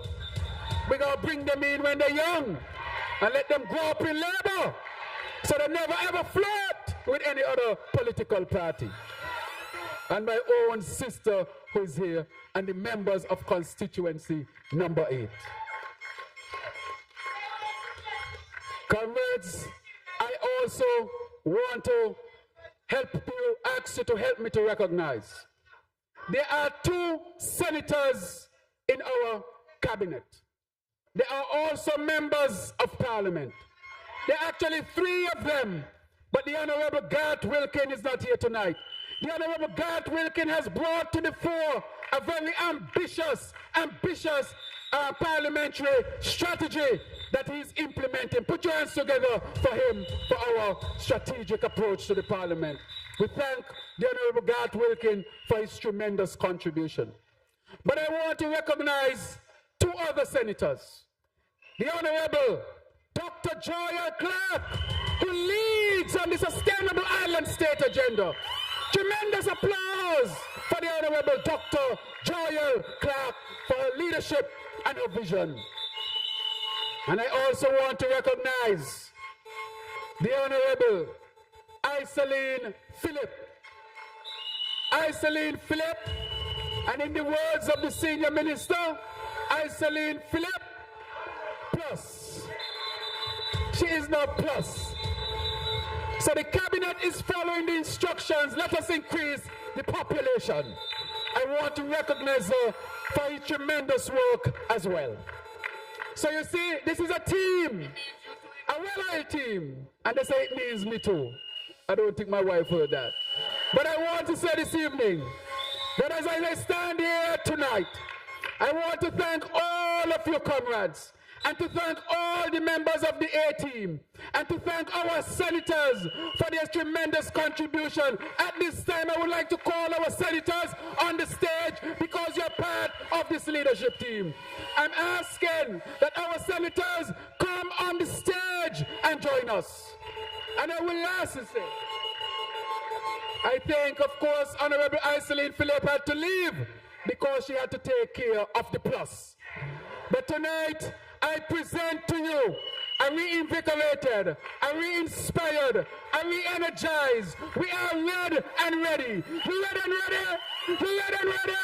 You red and ready? You red and ready? Thank you. Thank you, Conference 2025, Conference 1993. May God bless all of you. May we reach home safely. Thank you. Thank you very much.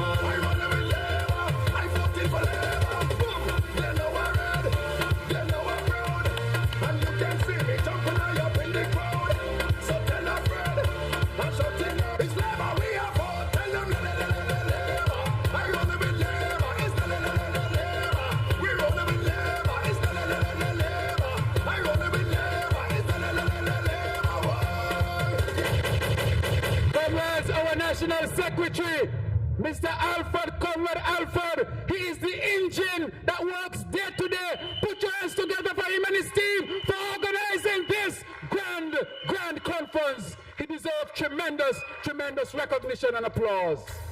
Oh, my comrades, see that signal waving in the sky. Reinforcement now appearing, victory is nigh. Oh, the fort for lion promise, Jesus in us still. Where the answer lies to heaven by thy grace we will.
hopeless sinners